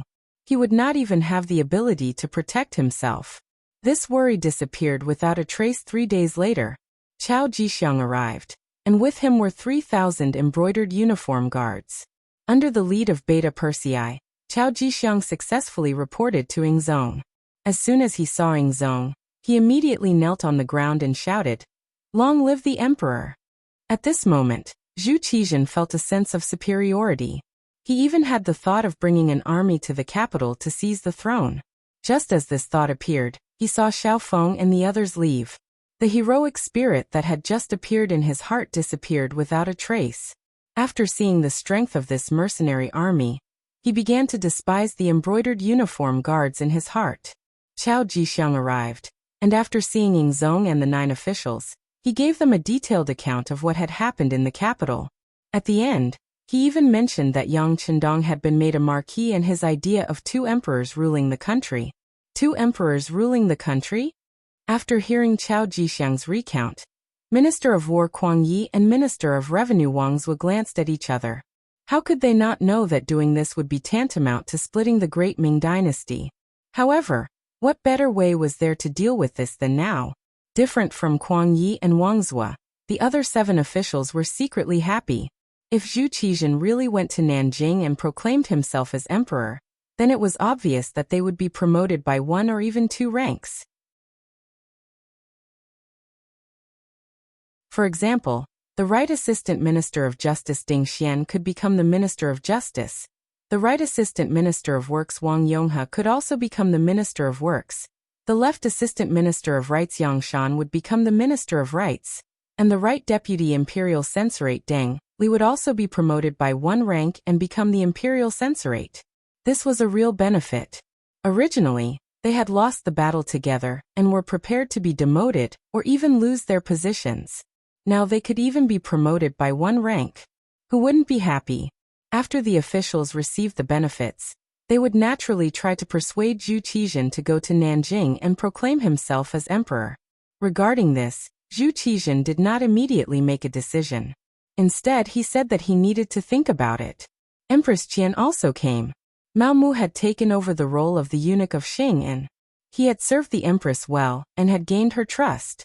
In this small courtyard of Baoding Mansion, the husband and wife met. Empress Qian's tears flowed out uncontrollably. "Empress, don't cry. I'm fine." Holding Empress Qian's arm, Zhu Qizhen's face showed a rare trace of gentleness. "Well, as long as the emperor is fine, as long as the emperor is fine. I think it's better for the emperor to go to Nanjing and proclaim himself as emperor. No matter what, you can be safe for a while." Empress Qian took the initiative to talk about moving south, which was completely different from her usual politics. Zhu Qizhen was very curious about Empress Qian's dissuasion. "Why does the emperor say so? Did others teach you?" "No." Empress Qian shook her head. "Your concubine has lived in the palace for a long time, and has seen that the Mastiff King has managed the imperial city well, and with the assistance of eunuch Jining and the others, he now holds great power. If the emperor were to go to the capital, there would definitely be a major battle. In this case, the odds are against you." Originally, Zhu Qizhen had thought that Empress Qian had been instigated to say such words of dissuasion. Now, hearing this, Zhu Qizhen understood that the situation in the capital had truly changed. Even the empress, who rarely asked about politics, could sense it. As he cursed Zhu Qiyu, Jining, and the others for being shameless, he began to consider the matter of moving south. That night, Zhu Qizhen appeared in front of Chao Jixiang and the other officials, his face radiant. He said that he agreed to move south, but he could not let the Mastiff King off so easily. He wanted to go to the capital to ask for people and money, as well as the families of the officials, especially Crown Prince Zhu Jianxian, to be brought out of the imperial city. As long as Zhu Qizhen agreed, the other officials naturally would not object. After 2 days of discussion, they came up with a plan. In the end, Chao Jixiang led 1,000 embroidered uniform guards to escort Kuang Yi and Wang Zhuo to the capital to negotiate with Zhu Qiyu.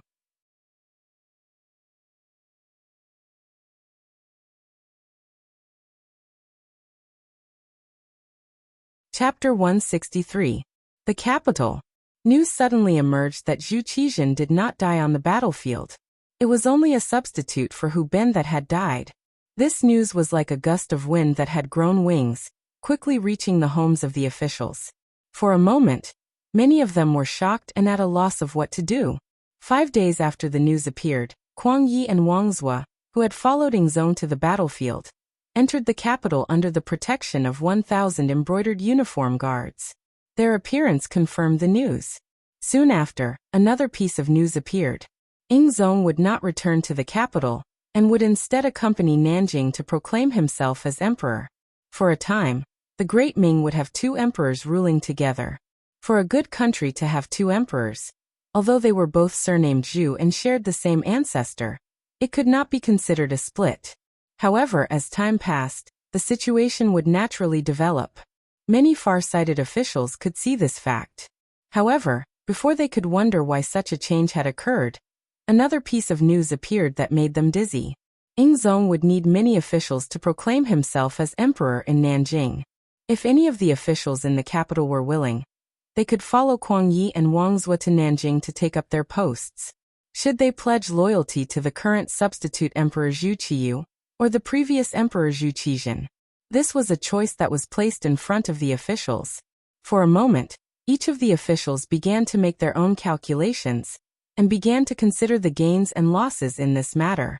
Compared to the officials in the capital who had to make a choice about their future, Yang Chendong in the Yang family manor was very carefree. He spent his days writing and painting in the manor, or improving his relationship with his women. He was extremely busy. It was worth mentioning that during these few days of rest, Yang Chendong had taken in Lady Xiang. This woman, who looked like the young 13th mistress, had a strange fragrance and an enchanting figure, which made him fall into a land of gentleness, making him feel very uncomfortable. On the other hand, although Hu Yan had a few intimate actions with Yang Chendong, she had always scrupulously adhered to her bottom line. In her words, the first time had to be reserved for the wedding night in Lulang. Yang Chendong did not insist on this. When it came to matters of the heart, he had always pursued success when the conditions were right. He would never force anyone.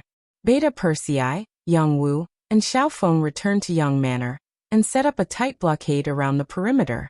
Yang Chendong, who had always attached great importance to his own safety, would never allow anyone to have the possibility of threatening his safety. Just like that, the days passed in a seemingly pleasant manner, until a guest suddenly came to visit. Yang Chendong had no choice but to welcome him personally. He even went to the entrance of the manor. It was for no other reason than the fact that the person who had come was the imperial guardian of the embroidered uniform guard, Hu Changning, Hu Yan's father. In terms of official position, Hu Changning could be considered Yang Chendong's subordinate, so he did not need to personally welcome him. But from Hu Yan's point of view, Yang Chendong had to personally welcome him to show his sincerity and politeness. Hu Changning only brought Gao Sheng a lieutenant. When the two of them successfully arrived at the entrance of Yang Manor, they saw Yang Chendong standing at the entrance. Beside him stood Tiger's Mane and Beta Persei, 2 servants. Yang Chendong was first conferred the title of Loyal Earl by Ing Zong to thank him for saving his life on the battlefield. Then he was conferred the title of Loyal Marquis by Dai Zong. At the same time, he also held the position of commander of the embroidered uniform guard. If the former was an empty position, then the latter was real power. He was not even 20 years old, yet he had received such an honor. This was extremely rare even when the Great Ming Dynasty was founded. Yang Chendong did it. The most important thing was that when Hu Changning arrived, he was still able to stand at the entrance and greet him. Just this alone made Hu Changning's originally cold face a little more gentle. Greetings to Uncle Hu. When Hu Changning rode closer, Yang Chendong cupped his fists and greeted him with the etiquette of a junior. This showed that he did not intend to talk to him in terms of official position, which allowed Hu Changning to avoid a lot of awkwardness. Good. The sixth young master is young and promising, making people envious. I believe that official Yang would be very gratified if he knew in the underworld. Since Yang Chendong did not greet him in terms of official position, Hu Changning spoke in terms of human relations. When he said these words, there was no doubt that he was an elder. Haha, please. Yang Chendong smiled at Hu Changning, and then made an inviting gesture. Beta Persei took the initiative to lead the horse, and the uncle and nephew walked side by side from the entrance to the Yang clan manor. In the main hall, the guest and the host sat down, and Xiaoyin personally served tea to Hu Changning. He couldn't help but take a few more glances at this maid who had been serving Yang Chendong since childhood. Sure enough, she was very beautiful. Seeing Xiaoyin, Hu Changning naturally asked about his daughter. When he found out that Hu Yan had secretly left home and went to the Yang clan manor, her father was naturally furious. But at the time, Dai Zong had just ascended the throne, and because he was afraid that the officials below him would cause trouble, he was confined at home and could not go out. Later on, when the situation was not so tense, the news of Yang Chendong's return spread to the capital. Moreover, he heard that there were several storms outside the Yang clan manor, making it impossible for him to come. Finally, when the Yang clan manor had obtained a temporary peace, he took the initiative to visit. First, he wanted to see his daughter. If possible, it would be better to bring her back. After all, Hu Yan's actions at the time could be called world-shocking. Second, he wanted to ask Yang Chendong about Ing Zong's situation. More importantly, he wanted to know what choice the Hu clan would make in the dual emperor reign. When he saw Xiaoyin, Hu Zhongning opened his mouth and said, "My beloved daughter has accompanied the Yang family's seventh sister to the Yang manor for some time now. Her grandmother and mother miss her very much. Would it be possible for her to return to the Hu estate with me?" Accompanying Yang duo to the Yang clan manor was just an excuse. After all, a girl's reputation was very important. In the face of Hu Changning's tactful request to bring Hu Yan back, Yang Chendong naturally had no reason to refuse. "Okay, Xiaoyin, go inform Yan'er to return to the Hu estate." Oh. Xiaoyin agreed and turned to leave. However, the bystanders couldn't see that there was a trace of reluctance on her face. Ever since Yang Chendong called the girls together and made a few requests, they became a group of fighting. They really were like sisters. They already had very deep feelings for each other. The news of Hu Changning's arrival at the Yang clan manor quickly spread to the rear court. Hu Yan was clearly a bit out of her wits. After adapting to life in the Yang clan manor, she didn't want to go back.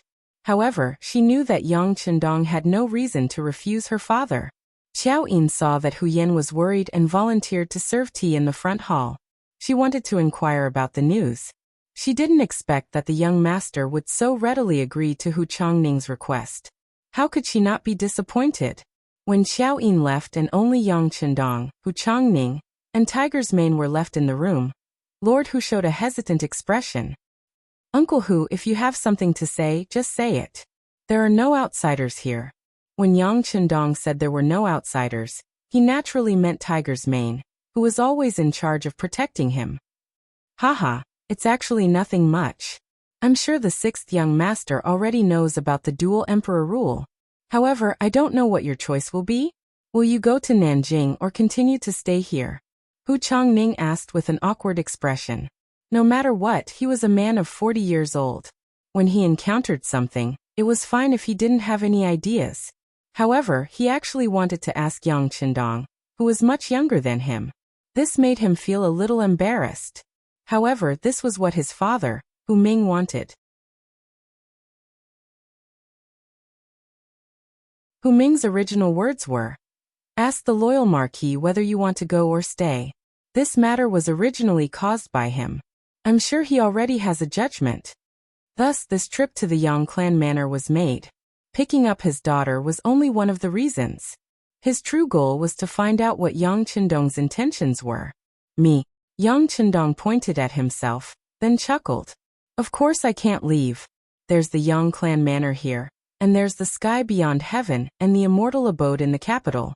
If I leave, I'm afraid that these properties will be seized by others." Yang Chendong expressed that he wouldn't leave, But his reason was that his properties were all here, and it wasn't convenient for him to leave. This answer clearly didn't satisfy Hu Changning. Haha, I'm sure the sixth young master has made quite a bit of money these days. Why would he care about this little bit of silver? That's true. But who in this world would complain about having too much money? Isn't that right, Uncle Hu? Yang Chendong maintained his usual smile. It seemed incomparably sincere, but it was impossible to tell what he was thinking. Yes. Hu Changning couldn't see through Yang Chendong's thoughts, so he could only smile. But after smiling, his expression began to fluctuate. It was clear that he was wondering whether or not he should directly ask Yang Chendong what the Hu clan should do in the face of two emperors. Asking too much would only make him seem incompetent. But before he came, his father had repeatedly warned him that he had to ask Yang Chendong's intentions. If it was just for the sake of face, wouldn't he have made this trip in vain? Wouldn't he have failed to live up to his father's expectations? Hu Zhangning, who had something on his mind, looked unhappy and even had some entanglements. All of this was seen by Yang Chendong. He knew that this was his future father-in-law, so he couldn't not give him face. He smiled and took the initiative to ask, Uncle Hu, what do you and Grandpa Hu think about the matter of two emperors? He really didn't want to call Yang Chendong Grandpa, but given their seniority, Yang Chendong had no choice but to do so. But when he did, he still felt a little awkward. Hu Changning hadn't thought about this. He was just worrying about how to ask this question. And now that Yang Chendong had taken the initiative to ask, he was immediately overjoyed. In truth, I would like to hear Honorable Nephew's opinion on this matter. I can't speak of an opinion, but if I must, I would like to give Uncle Hu 4 lines of poetry, Yang Chendong said with a smile.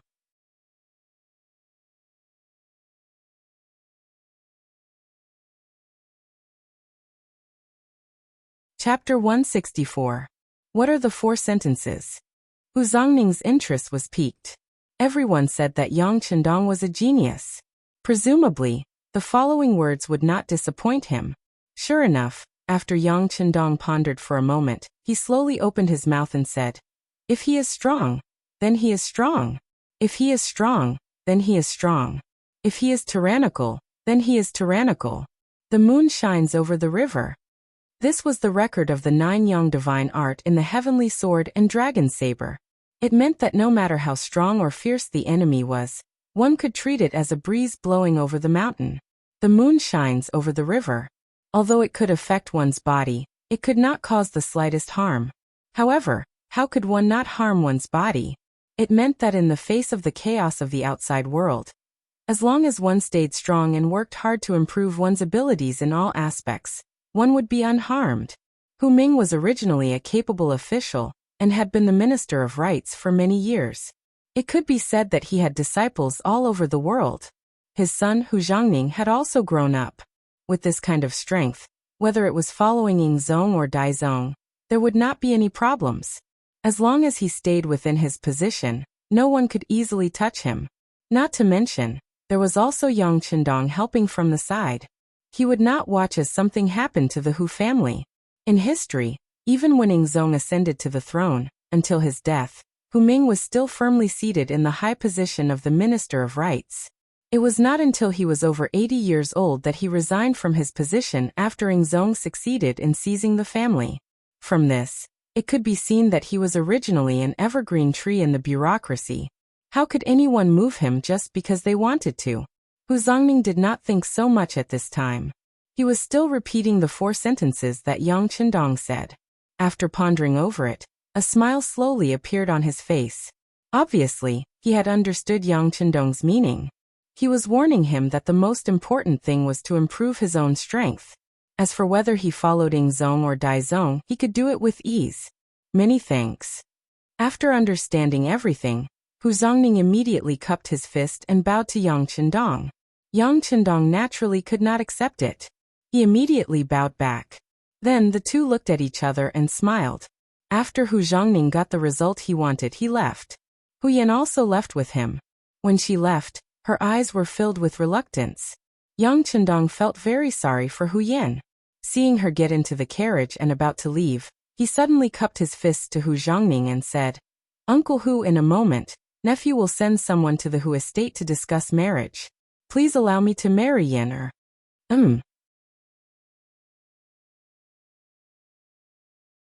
Zhongning's expression faltered slightly upon hearing this before a look of elation appeared on his face. Good, I'll go back and tell father, mother, and Yenner's mother about this. Thank you for your trouble. Yang Chendong continued to thank him with cupped fists. When he looked towards the carriage, Hu Yan's face was already flushed red. It was impossible to tell if she was happy or excited. Tiger's mane saw everything. He walked up to Yang San and patted him on the shoulder. All right, the more casual young master is with you, the more he doesn't treat you as an outsider. You should be happy. Also, can't you see how busy the young master is? The wedding is near, and the young master has to personally plan and participate in everything. It's a pity that there's not much we can do to help.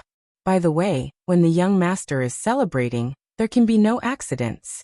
If anyone has the intention to cause trouble, there's no need to report it. Just kill them. If there's any responsibility, I'll bear it. Yes, there won't be any mistakes. Don't worry, Chief. When Yang San said this, his eyes narrowed, and a cold aura emanated from his body. Without Yang Chendong, he wouldn't be where he was today. If anyone dared to cause trouble on the wedding day, they'd definitely be tired of living. Soon, they'd become a corpse without any warmth.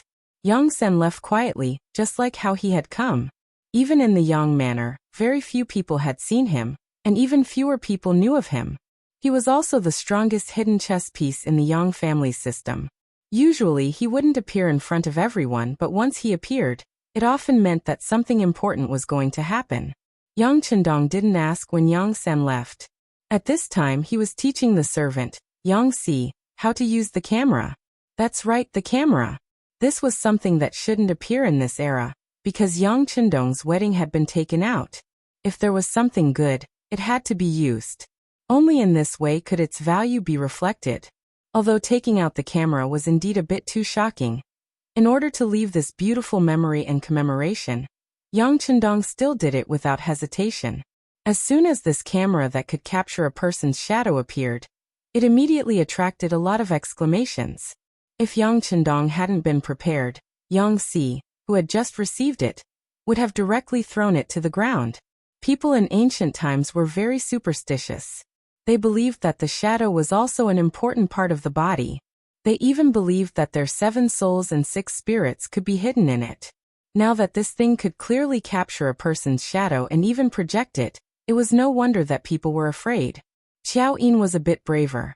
Of course, this didn't mean that she wasn't afraid of anything, but because her relationship with Yang Chendong was closer than others.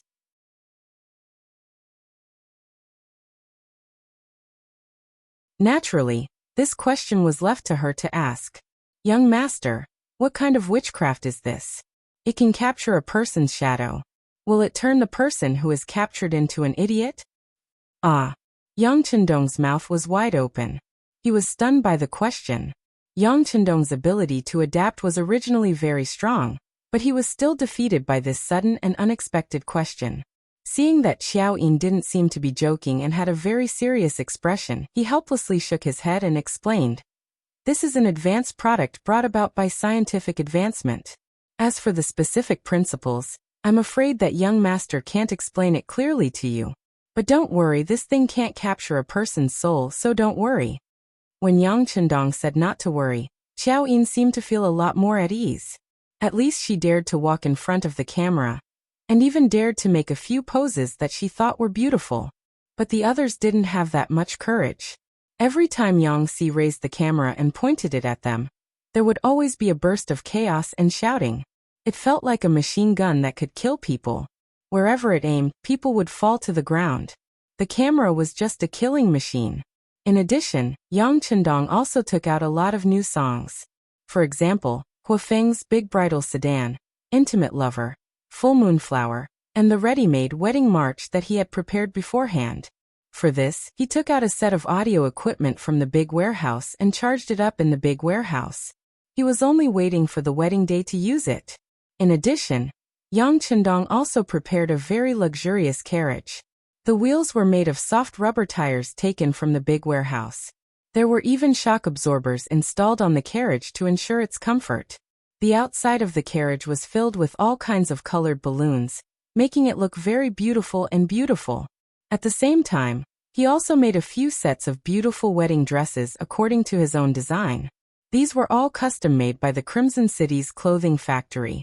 The factory's director, Zhou Hua, personally supervised the completion. It was said that when making these new wedding dresses, her daughter, Luan Xiaoyu, who was the Crimson City's publicity team leader, cried because of it. Luan Xiaoyu had reached the age where she knew about feelings. She had long regarded herself as the sixth young master's woman. It was just that because she was still young, she had no chance to be Yang Qindong's wife. Seeing the man she liked was going to marry someone else, how could she not be sad? For this matter, her father Luan Qi, the director of the power plant, and mother Zhou Hua, the director of the clothing factory, talked to her for a long time. They said that a capable person like the sixth young master was destined to have more than one woman. Xiaoyu grew up quickly.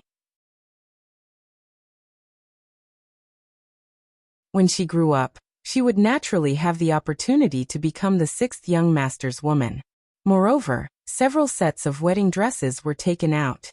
Except for one set that was sent to Huyen in the Hu Mansion, the others were taken away by Qiaoyin, Lady Shui, and Lady Xiang. In their words, they were also attending the wedding day. According to Yang Qindong's intention, they were going to be the bridesmaids of the bride, but in fact, they were also completing their wedding with sixth young master. In this regard, Yang Qindong acquiesced. In the feudal society, even the emperor only had one empress. It was impossible for him to have several wives at the same time, so it was impossible for him to give them a grand wedding. Therefore, it was a good thing to take this opportunity to hold all of them together. The bride had a wedding dress, and Yang Qindong prepared a suit for himself. The pure white suit was tailor-made, making Yang Qindong look more handsome and sunny. As the groomsmen, Tiger's Mane, Beta Persei, and Yang Wu were dressed in black suits, looking very energetic. As for the several servants, Yang San, as the deputy director of the security bureau and the actual helmsman, naturally had to protect everything in the dark. Yang Lu was responsible for the security on the surface. In this way, the manpower was put to good use. 3 days passed in the blink of an eye. On the 6th day of October, the Yang family manor was already decorated with festive decorations. Colored balls, ribbons, and bright red happy characters were posted everywhere. In front of Yang Xi's camera, amid a burst of firecrackers, the wedding procession set off just as dawn broke. Yang Qindong, dressed in a white suit, was sitting in a special carriage. Beside him were Tiger's Mane and Beta Persei. Yang Wu was in charge of driving the carriage. Under the protection of Yang Lu, Qiu Vi, and Dao Xiao, they went to the capital. In the dark, Xiao Feng and Lung Feng were on guard at all times to ensure the safety of the young master. The Hu Mansion in the capital was also decorated with ribbons, giving people a feeling of jubilation. Xiao Yin, Madame Shui, Madame Xiang, and the others had arrived at the Hu Mansion a day in advance to accompany Hu Yan through the most difficult night before dawn. When the sky brightened, the women began to get busy and put on the new wedding dresses that had never been seen before. On the side of the road leading to the Hu Mansion, there were already embroidered uniform guards standing guard. You're tuning in to the Li Mei's Sword of Destiny YouTube channel. We're so grateful for your support, and don't forget to subscribe to join us on this incredible journey through captivating stories. Your generosity through donations truly makes a world of difference, as it's the primary source of revenue that allows me to expand and enhance this channel for you. Thank you from the bottom of my heart for being a part of this adventure.